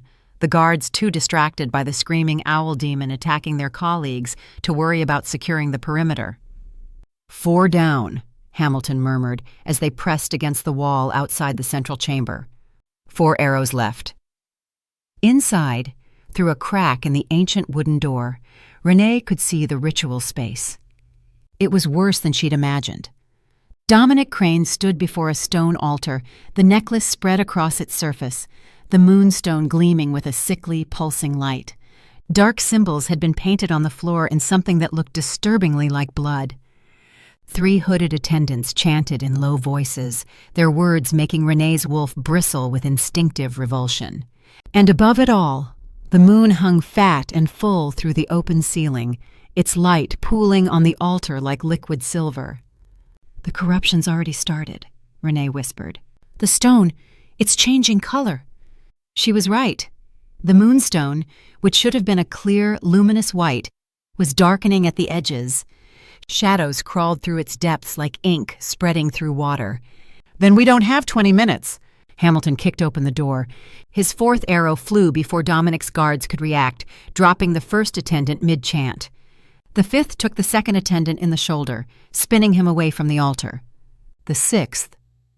The third attendant moved faster than any human should, throwing himself sideways as the arrow whistled past his ear. He came up with a knife, charging straight at Hamilton. Hamilton sidestepped, using the bow as a staff to block the blade, and drove his elbow into the man's throat. The attendant crumpled. "2 arrows," Hamilton said, knocking one as he faced Dominic.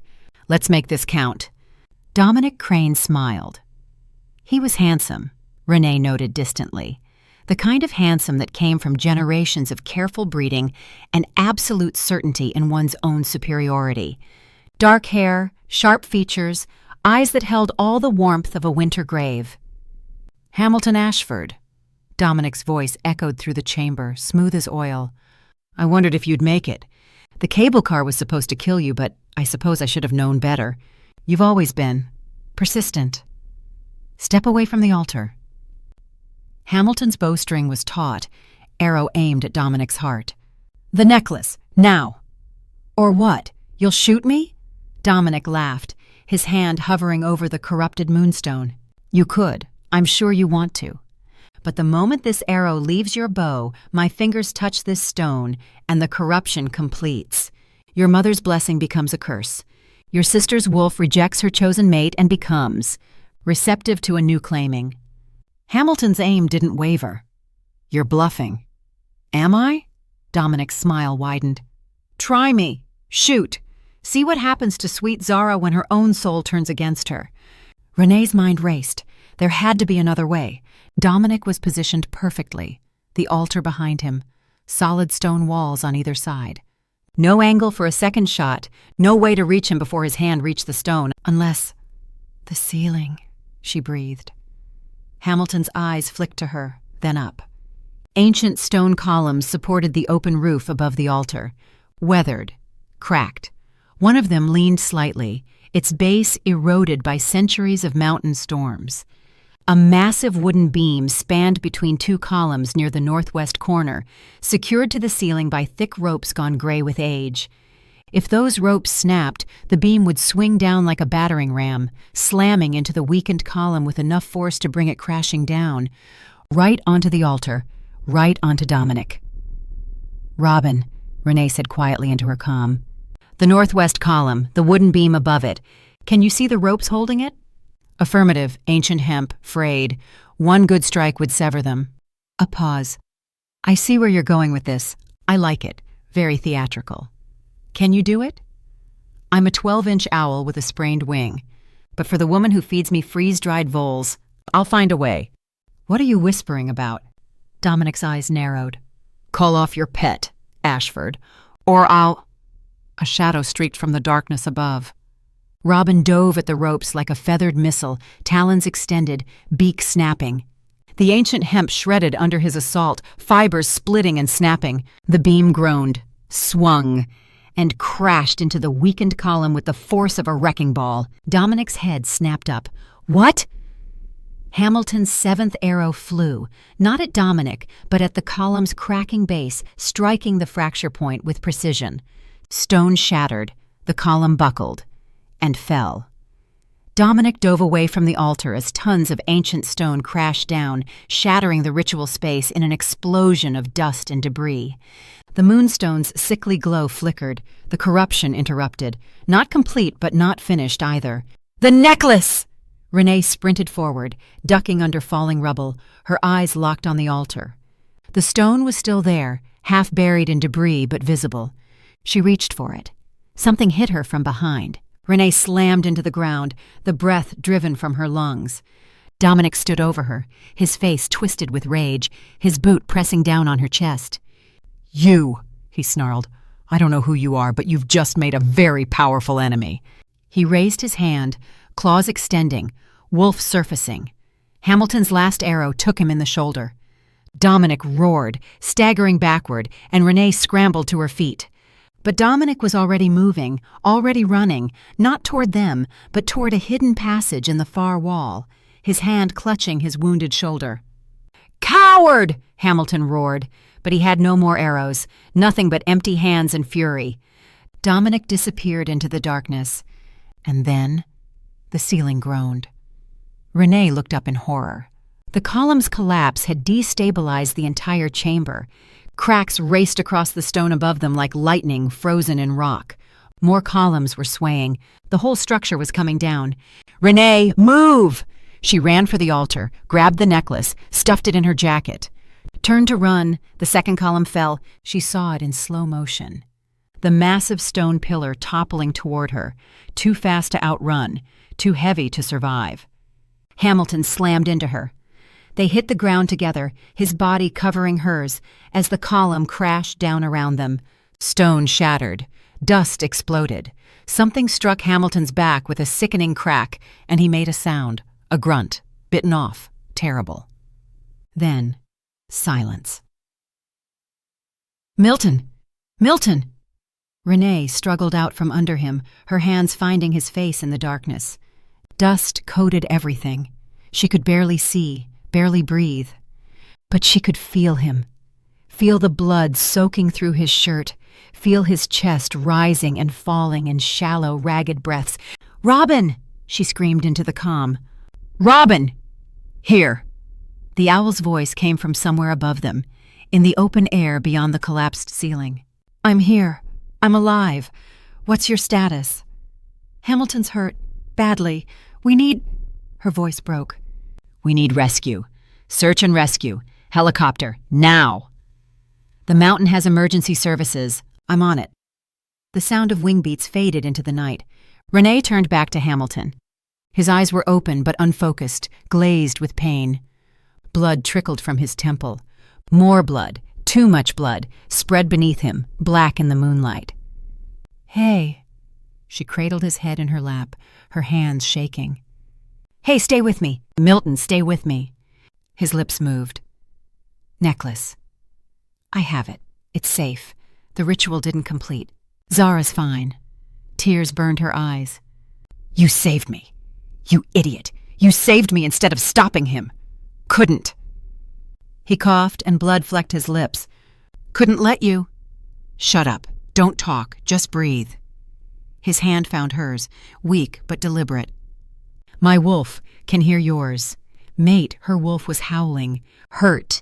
Dying. Save him. Claim him. Save.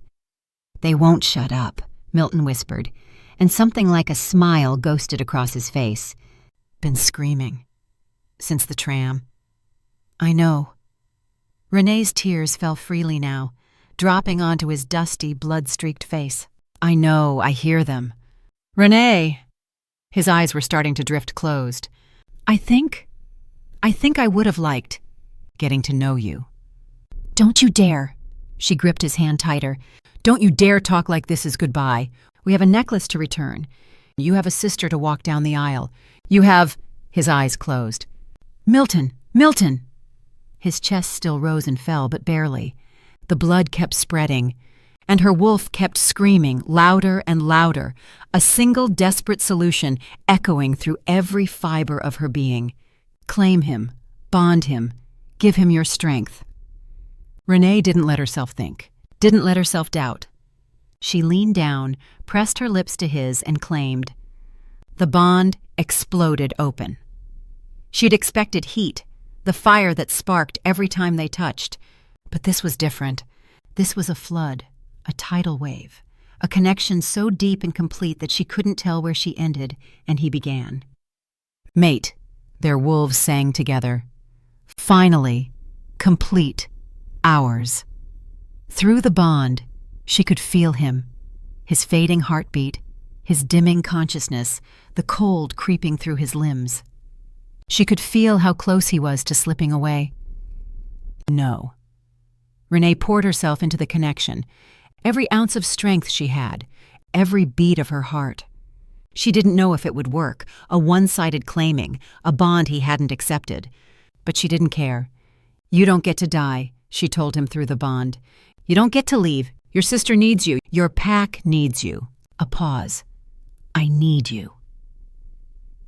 For a long, terrible moment, nothing happened. Then, Milton gasped. His eyes flew open, and they were gold, pure, brilliant gold, his wolf surging forward, reaching for her through the bond she'd forced open between them. "Rene?" His voice was weak, confused but alive. "I'm here." She was laughing and crying at the same time. "I'm here. I claimed you. I'm sorry, I didn't ask. I couldn't let you. You." He blinked, processing. "You marked me?" "One way. You don't have to accept. But I needed you to live. You stupid, self-sacrificing—" The sound of helicopter blades cut through the night. Robin's voice crackled through the calm, exhausted but triumphant. "Rescue inbound. 60 seconds. I may have told them the heir to the Ashford Empire was dying on the mountain." They seemed motivated. "Thank you," Rene breathed. "Thank you, Robin." "You can thank me with premium voles, the Sussex ones. None of that domestic nonsense." The helicopter spotlight swept over the ruins, finding them in the debris.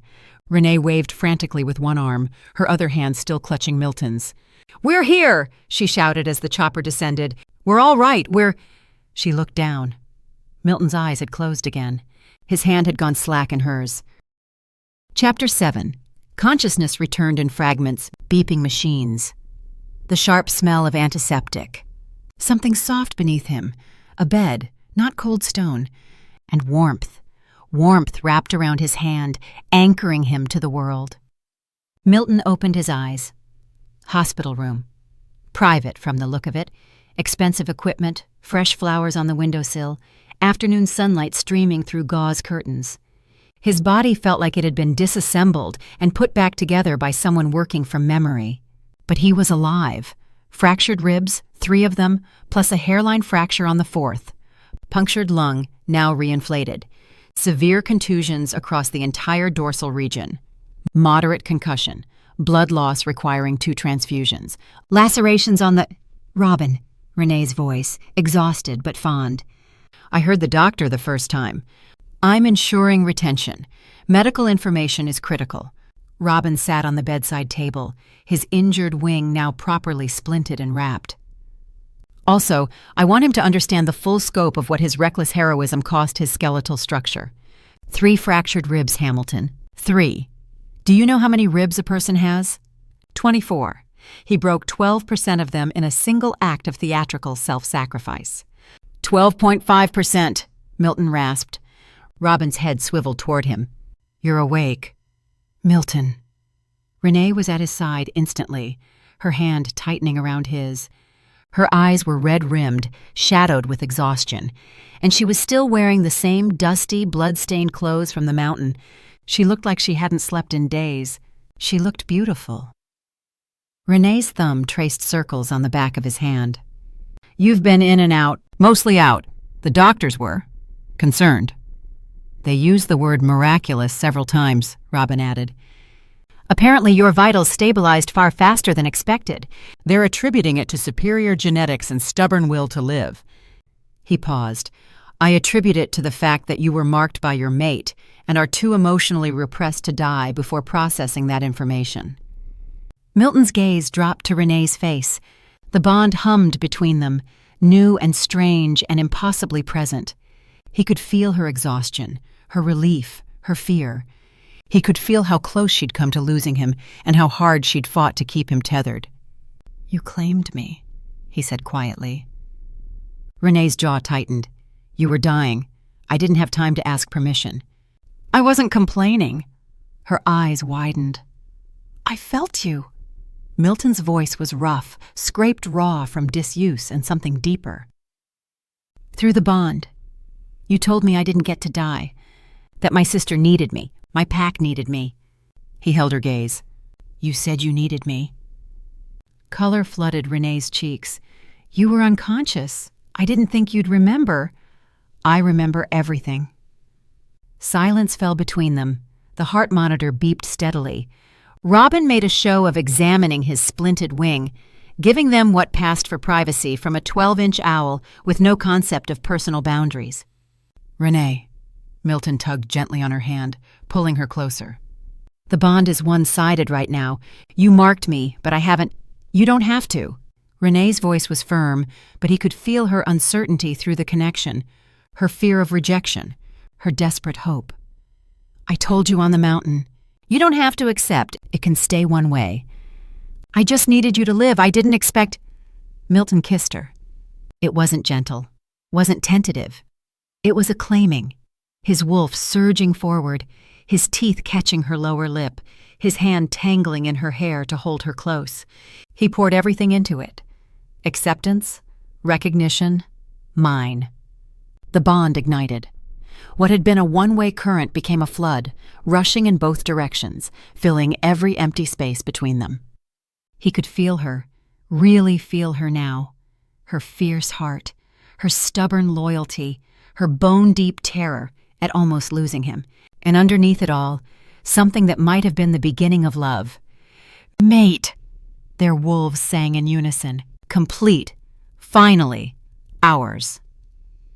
When they broke apart, Rene was trembling. You marked me back, she whispered. I did. We're bonded. Yes. Milton couldn't stop the smile tugging at his mouth. I hope that's acceptable. I didn't ask permission either. Rene laughed, a wet, shaky sound, and pressed her forehead to his. You're an idiot. So I've been told. I am genuinely thrilled for you both, Robin announced from the bedside table. This is a beautiful moment, very romantic. I'm not crying because owls don't have tear ducts, but if I did, I would be weeping with joy. Paused. However, I feel obligated to point out that today is Zara's wedding day, and you are currently horizontal in a hospital bed. Milton went rigid. What? Today, Robin enunciated clearly, is Zara's wedding day. You've been unconscious for approximately 26 hours. The ceremony is scheduled for... He glanced at the wall clock. 4 hours from now. And you, Hamilton Ashford, are supposed to walk your sister down the aisle. Milton was already pushing himself upright. Pain lanced through his ribs, a hot, bright agony that made his vision swim. Don't... Rene grabbed his shoulders. Milton, you have 3 fractured ribs. I don't care if I have 30. He gritted his teeth and swung his legs over the side of the bed. I am not missing my sister's wedding. The moment his feet hit the floor, something shifted. The pain didn't disappear, but it dimmed, muted, like someone had turned down the volume on his nervous system. Milton looked at his hands, flexing his fingers, feeling the strange sensation of his body knitting itself back together at impossible speed. The bond, Rene breathed, staring at him. Mate bonds accelerate healing. I read about it, but I didn't think later. Milton was already reaching for the closet where someone had hung fresh clothes. I need to get home. Where's the necklace? Rene hesitated. Rene, the necklace. Zara needs it for... It's with Camilla. Milton froze, one arm in his shirt sleeve. What? You were delirious last night, in and out of consciousness. Rene's voice was gentle. You kept talking about the stone, about how the ritual had already started corrupting it. You said, she swallowed, you said the half-finished corruption was destroying the spirit of Camilla's husband, that the stone needed to be with her first, before it could bless anyone else. You made me promise to take it to her. Milton had no memory of this, but it sounded like something he would say, something his mother would have wanted him to say. I called Camilla this morning, Rene continued. She's working on cleansing the corruption. She thinks she can reverse what Dominic started and complete the farewell ritual to her husband at the same time. Once it's cleansed, she'll bring it to Zara. Will she make it in time? She promised she would. Milton finished buttoning his shirt, his movements stiff but growing steadier by the minute. The bond pulsed warmly in his chest, feeding him strength he didn't deserve. Then we need to go. He met Rene's eyes. I need to be there for Zara. Will you come with me? To your sister's wedding? To our PAX celebration. Milton held out his hand. You're my mate now. That makes you family. Rene stared at his outstretched palm. Her wolf pressed against the bond, warm and wondering. "Robin," she said without looking away from Milton. "Let's go crash a wedding." "Already on it." Robin was somehow already at the window, wings spreading despite the splint. "I'll meet you at the estate. Try not to do anything else disgustingly romantic while I'm gone. My tolerance for sentiment has a daily limit." He launched into the afternoon sky. Rene took Milton's hand. The Ashford estate was controlled chaos. Catering vans lined the driveway. Florists rushed past with armfuls of white roses. A string quartet tuned their instruments on the back terrace, their notes floating through the open windows like scattered petals. And in the center of it all, Zara Ashford stood in the grand foyer, wearing a silk robe and an expression of barely contained panic. "Hami!" She launched herself at Milton the moment he walked through the door, wrapping her arms around him with a force that made his healing ribs scream in protest. He didn't care. He held her tight, breathing in the familiar scent of his sister, his twin, his family. "You're here." Zara's voice was muffled against his shoulder. "You're actually here. They said you were hurt. They said you might not wake up. I thought I was going to have to do this without you. Never." Milton pressed a kiss to the top of her head. "I promised Mom, I promised you, I wasn't going to miss this." Zara pulled back, her eyes red but fierce. "If you ever almost die again, I will kill you myself. Understood?" "Understood." Her gaze slid past him to Rene, standing awkwardly in the doorway. "And you?" Zara released Milton and walked toward Rene with purpose. "You're the one who saved him, the one who marked him." Rene tensed. Yes, I did. I'm sorry, I should have." Zara hugged her. "Thank you," Zara whispered fiercely. "Thank you for bringing my brother back." When she released Rene, her smile was warm and genuine. "We're going to be great friends, you and I can tell. Anyone who can put up with Milton's emotional constipation is automatically family." "I'm standing right here," Milton said dryly. "I know, Hami." Zara patted his cheek. "Now come on, both of you. We have a crisis." She led them through the house to the bridal suite, a sun-drenched room that should have been filled with champagne and laughter and last-minute primping. Instead, it was filled with horror. The wedding dress hung on a mannequin in the corner, or what was left of it. The silk had been slashed in 3 places, deliberate cuts that had shredded the bodice and torn through the delicate lacework of the train, beading scattered across the floor like fallen tears. The veil was crumpled in a corner, trampled and stained. "It was delivered like this." Zara's voice was flat with controlled fury. 2 hours ago, the delivery driver claims the box was intact when he picked it up, but somehow, between the boutique and here. "Dominic." Milton's hands curled into fists. "His people, probably. He's too smart to do it himself." Zara's jaw tightened. Petty, vicious, classic crane pack. Then Zara smiled, bright as sunshine, defiant as a raised fist. "So, I'm going to walk down the aisle in jeans and a shirt. Just wanted to let you know so you can downgrade your dress code accordingly." She lifted her chin. "Because nothing will stop me from having this wedding. I am my mother's daughter, my brother's stubborn little sister. Sabotaging my wardrobe isn't going to stop anything."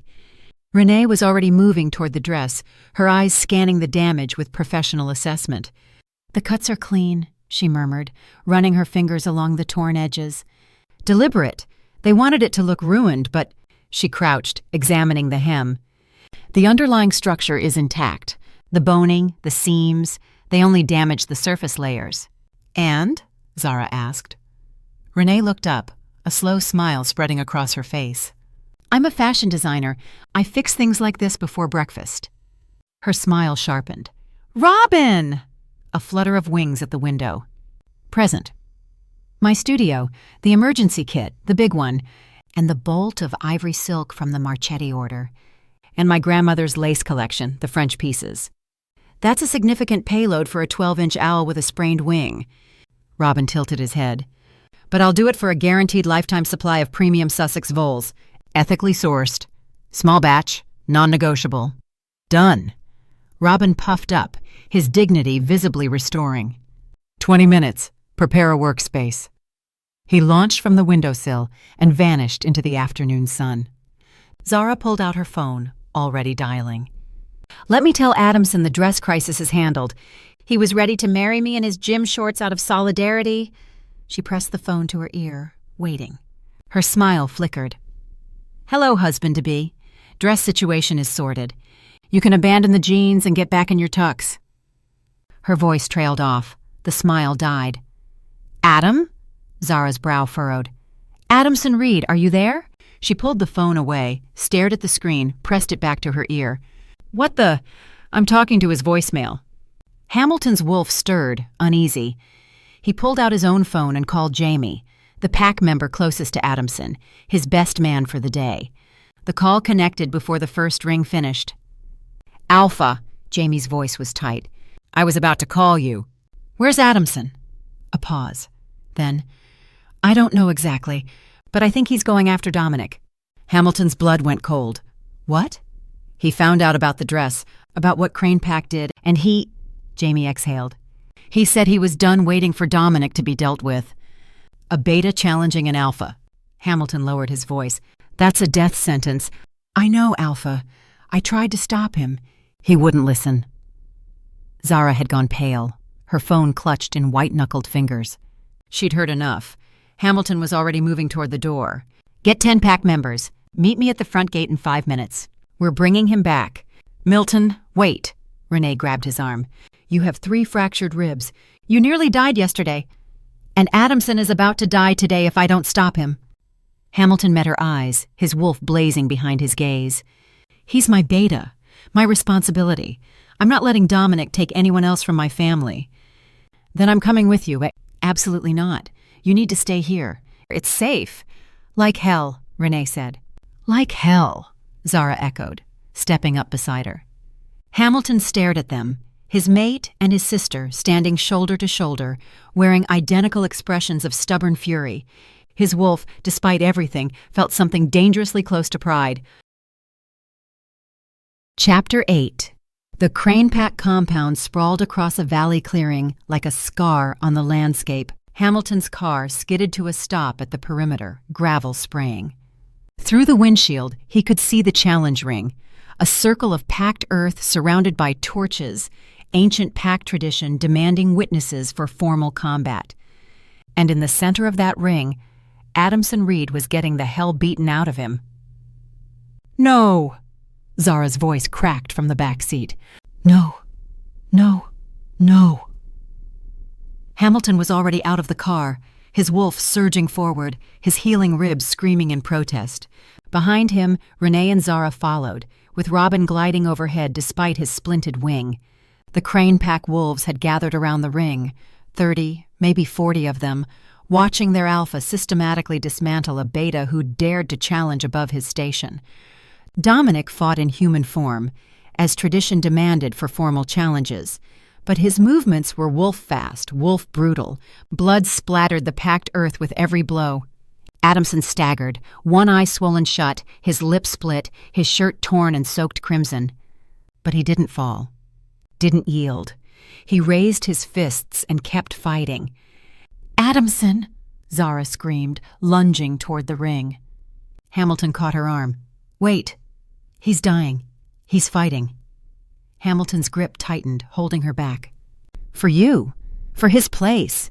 If we interfere now, we invalidate the challenge. He'll be branded a coward who needed rescue. I don't care about pack politics. He does. Hamilton met his sister's wild eyes. This is his choice, Zara. His fight. If you love him, you have to let him finish it. The Ashford Pack members had arrived behind them, Jamie and 9 others, forming a wall of support at the ring's edge. The Crane wolves shifted uneasily, outnumbered now, uncertain, but the fight continued. Dominic landed a vicious uppercut that snapped Adamson's head back. The beta stumbled, nearly went down, caught himself on one knee. Yield, Dominic commanded, circling like a shark. His wounded shoulder, where Hamilton's arrow had struck, was bandaged but clearly still paining him. Good. Yield, and I'll let you crawl back to your alpha with your tail between your legs. Adamson spat blood onto the dirt. No. Stubborn. Dominic's smile was cruel. Stupid. What exactly are you fighting for? A woman who'll tire of you within a year? A pack that will never respect a beta who couldn't protect his own mate? Adamson rose to his feet, swaying, bleeding, unbroken. "I'm fighting," he said quietly, "because she chose me, and I will never stop being worthy of that choice." Through the bond, Hamilton felt Rene's sharp intake of breath, felt her heart squeeze with something like recognition. He understood. He felt the same thing, watching his beta, his friend, refuse to surrender, even when surrender was the logical option. This was what love looked like. Not grand gestures or dramatic rescues, just a man, bloodied and outmatched, refusing to stop fighting for the woman he'd chosen. "He's going to win," Hamilton said. Zara stared at him. "What?" "Watch his footwork." Hamilton's eyes tracked the combatants. Dominic's shoulder is compromised. He's favoring his left side, overcompensating. And Adamson... A fierce pride swelled in his chest. Adamson's been taking hits on purpose, wearing him down, waiting for an opening. Rene moved closer, her hand finding Hamilton's. "You trained him." "I taught him strategy, the heart. That's all his." Dominic swung again, a haymaker aimed at Adamson's temple. The beta ducked, faster than he'd moved all fight, and drove his fist into Dominic's wounded shoulder. The alpha screamed. "Now, Adam!" Zara's voice rang across the clearing. "Finish him!" Adamson pressed his advantage, raining blows on the injured shoulder, forcing Dominic back. The alpha's confident smirk had vanished, replaced by pain and fury, and the dawning realization that he'd underestimated his opponent. "You think this changes anything?" Dominic snarled, blocking desperately. "You think winning makes you worthy of her? You're nothing, a beta, a placeholder. She'll never... She chose me." Adamson's voice was steady now. "Certain. Every day, she chooses me, and nothing you do, nothing you say, will ever change that." He landed a devastating combination, left hook to the ribs, right cross to the jaw, and a final uppercut that lifted Dominic off his feet. The alpha crashed to the dirt. For a moment, silence. Then Zara's voice, clear and fierce. "Even if he'd lost, Dominic, even if you'd beaten him bloody and broken, he would still have won. Because my heart chose him, and that will never change." Dominic's face contorted with rage. He pushed himself up, reaching for a hidden knife at his belt. "Oh, I wouldn't do that if I were you." Robin's voice echoed across the clearing, amplified by something. Hamilton looked up to see the owl perched on a torch post, his comm device blinking with a red recording light. "What?" Dominic froze. "Hello, Crane Pack," Robin announced cheerfully, "and hello to the approximately 4,000 viewers currently watching this live stream on PackNet. I'm Robin, certified extraction specialist and amateur investigative journalist. While you were all distracted by the very entertaining beatdown happening in the ring, I took the liberty of exploring Alpha Dominic's private quarters." Hamilton felt Rene's shock pulse through the bond. "He didn't." "He did," Hamilton murmured, something like awe coloring his voice. "Fascinating place, really," Robin continued. "Very minimalist, very, I'm compensating for something. But the really interesting items were in the safe behind the portrait of, and I cannot stress this enough, a portrait of himself. Who does that? Genuinely asking." Dominic's face had gone pale. You had no right. I found financial records showing payments to 3 separate auction houses for stolen goods, including..." Robin paused for dramatic effect. "A certain spirit bond moonstone belonging to Elder Camilla Reyes, which Alpha Dominic personally arranged to have stolen 8 months ago." A murmur rippled through the Crane Pack wolves. "I also found correspondence with a rather unsavory dark magic practitioner regarding corruption rituals. And, this is my personal favorite, a very detailed diary chronicling Alpha Dominic's obsession with Zara Ashford, including several entries that I can only describe as restraining order material." "Lies!" Dominic roared. "This is fabrication!" "Would you like me to read from the entry dated October 15th? Robin tilted his head. "Today I watched Zara from across the restaurant. She didn't see me. She never sees me, but she will. Once I remove the beta, she'll understand that..." "Shut up!" Dominic lunged toward the torch post, knife drawn. Adamson tackled him from behind. They hit the ground hard, and this time there was no pretense of formal combat. It was brutal, ugly, desperate. Adamson pinned the Alpha's knife arm, slammed his head against the packed earth once, twice, until the blade clattered free.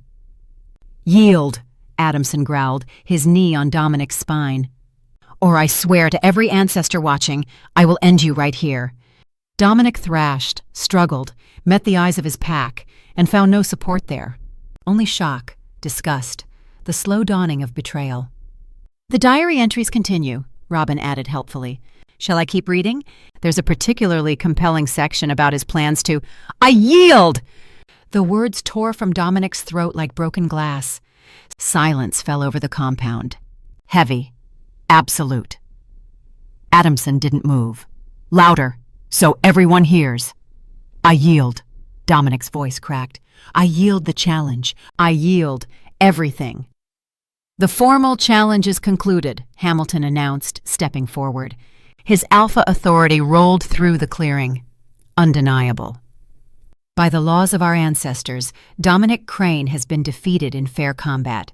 His crimes have been witnessed and recorded. His pack must now decide his fate." The Crane wolves exchanged glances. One stepped forward, an older woman with iron-gray hair and hard eyes. "Exile," she said flatly. "He shames us. He endangered our alliance with every pack in the region through his obsession. We want no part of him." Others nodded.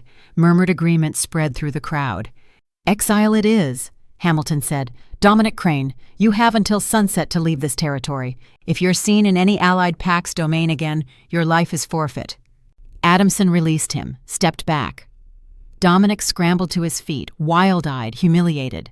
For a moment, Hamilton thought he might try something desperate. One last attack, one final act of spite.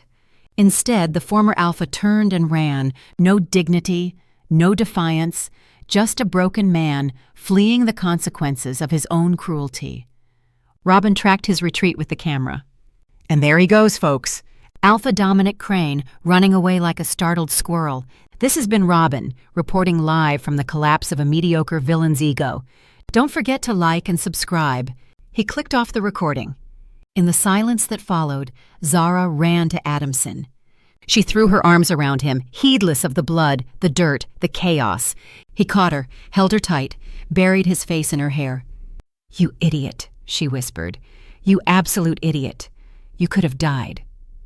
"Worth it." His voice was muffled but certain. "You're worth it. Always." Hamilton watched them, his sister, his beta, wrapped around each other like they were the only two people in the world. Rene's hand slipped into his. "So," she said quietly, "about that wedding." Hamilton checked his watch. His stomach dropped. "The ceremony started 20 minutes ago. The drive back to the estate was chaos. Zara refused to let go of Adamson, who was bleeding through 3 different makeshift bandages. Robin provided running commentary from the dashboard while attempting to groom his damaged feathers. Hamilton drove like a man possessed while Rene called ahead to warn the wedding coordinator. 100 guests, she reported, hanging up. "The string quartet has played the processional 7 times. The officiant is threatening to leave, and apparently your Aunt Gertrude has started a betting pool on whether the wedding is actually happening." "Aunt Gertrude would," Zara muttered. "We're 15 minutes out," Hamilton said, taking a corner at inadvisable speed. "Can they stall?" "They've been stalling for an hour." "The canapes are gone. People are getting restless." "I could provide aerial entertainment," Robin offered. "A dramatic reading of Dominic's diary, perhaps. The October entries really do paint a vivid picture of—" "No more diary," everyone said in unison. They screeched into the estate driveway 11 minutes later. The garden was packed. Guests filled every seat, spilling onto the lawn, craning their necks toward the house. The string quartet had apparently given up and was playing what sounded like improvised jazz. The officiant stood at the altar, checking his watch with increasingly theatrical sighs. "We can't go out there like this," Zara said, looking down at herself. Her silk robe was stained with Adamson's blood. Her hair was a disaster. She'd lost a shoe somewhere between the compound and the car. Adamson wasn't much better. Torn shirt, bruised face, blood still dripping from his split lip. "The dress," Rene said suddenly. "I finished it before we left. It's in the bridal suite." "There's no time to change. There's no time to do this properly."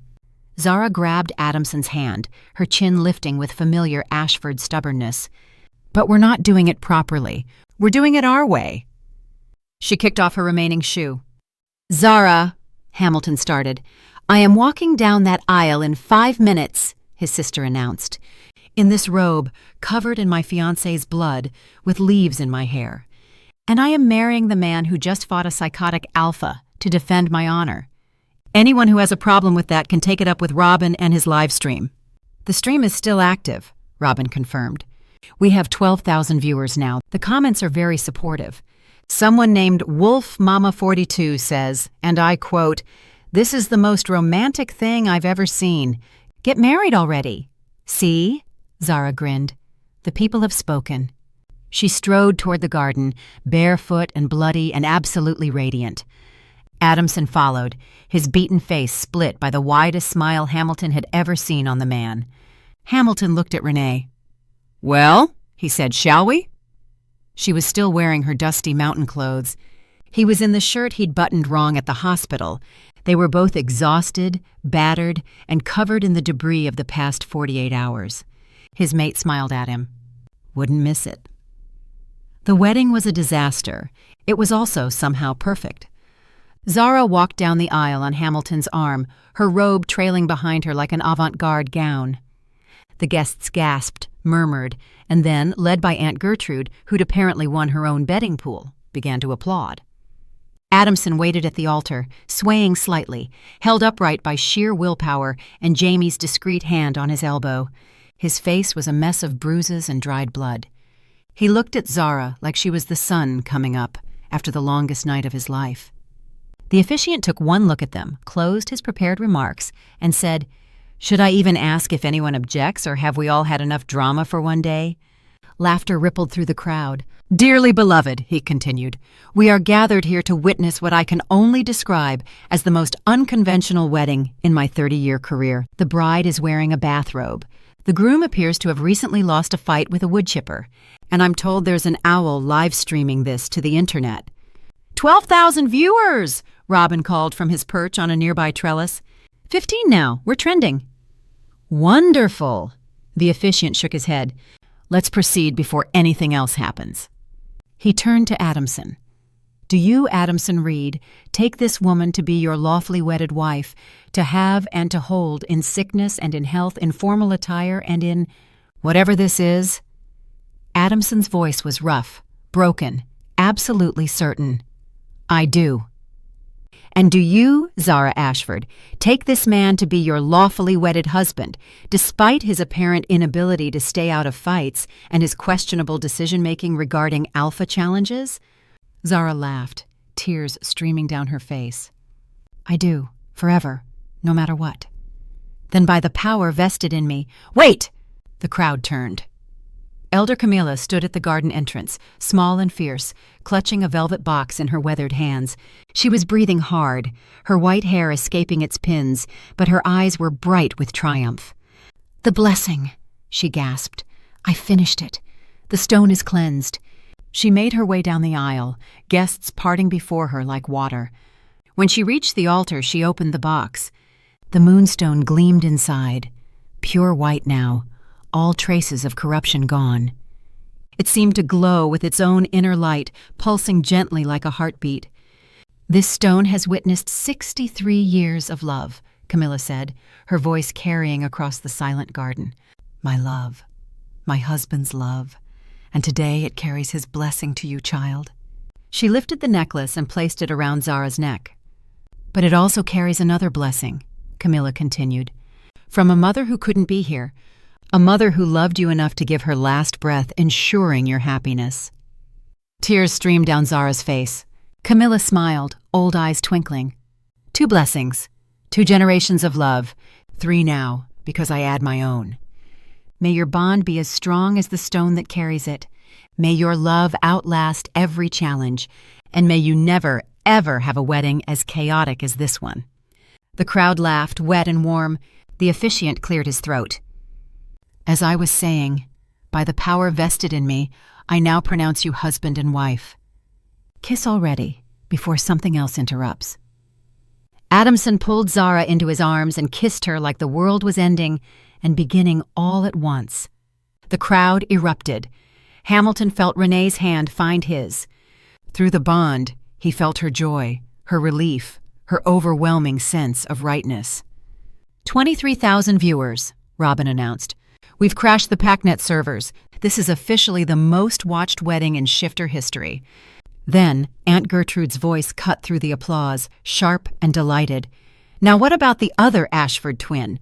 He's bonded and claimed I can smell the mark from here. Are we doing this or not? A ripple of agreement swept through the crowd. Jamie whistled. PAC members stomped their feet. Someone, probably Aunt Gertrude again, started a chant. Double wedding!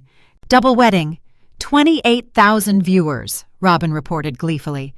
The comment section is losing its collective mind. Someone's already started a petition. Zara pulled back from Adamson's kiss, her eyes finding Hamilton's across the crowd. She was grinning, radiant and mischievous and absolutely certain. Well, brother? She arched an eyebrow. You're the one who taught me to seize the moment. Your mate saved your life. She helped save my wedding. She fixed my dress without being asked and chased a psychotic alpha across a mountain without hesitation. Zara's voice softened. Seems to me like you found someone worth keeping. Hamilton looked at Rene, his mate, his bonded, the woman who'd crashed through his window and turned his ordered life into beautiful chaos. Through the bond, he felt her uncertainty, her hope, her fear that this was too fast, too public, too much. But underneath all of it, love. The beginning of love, tender and fierce and absolutely real. Camilla stepped forward, her weathered hand finding Rene's arm. This girl, Camilla said, her voice carrying across the silent garden, has spent years helping people like me. The forgotten ones, the underdogs, people who lost precious things and couldn't afford to get them back. Her eyes met Hamilton's. She never asked for payment, never sought recognition. When I offered her compensation, she refused, said that helping was its own reward. Camilla's grip tightened on Rene's arm. Her methods may be unconventional, but her heart is pure gold. I've watched her risk everything for strangers, expecting nothing in return. That kind of selflessness, the elder's voice cracked. That's rare, Alpha Ashford. Precious. Don't let it slip away. Hamilton felt something shift in his chest, something that had been locked tight for years, maybe his whole life, finally breaking open.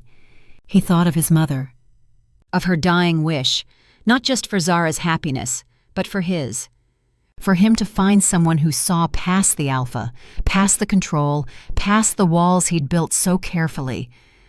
Rene saw him, all of him, and she'd claimed him anyway. She's right, Hamilton said quietly, stepping toward Rene. The crowd hushed. Every word. From the moment you crashed into my life, you've been giving, helping, fighting for everyone except yourself. He took her hands in his. Through the bond, he felt her heart racing. You claimed me when I was dying, expecting nothing in return. You fixed my sister's dress without being asked. You chased a madman up a mountain to save a necklace for an elder you barely knew. Hamilton's voice roughened. You taught me that some things matter more than control, more than plans, more than protecting myself from feeling anything at all. He dropped to one knee.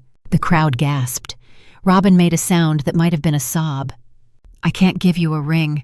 I left it at the hospital along with my dignity and most of my blood. Hamilton looked up at her, letting her see everything. The fear, the hope, the absolute certainty. But I can give you this, my pack, my protection, my heart, whatever's left of it after you broke it open and put it back together. Rene was crying, laughing. Both. My mother would have loved you, Hamilton continued. She would have loved your fire, your stubbornness, your ridiculous owl. She would have told me I was lucky to find someone who sees the world the way you do, as something to be protected, not controlled. He squeezed her hands. This is the least I can do, Rene Winterfield.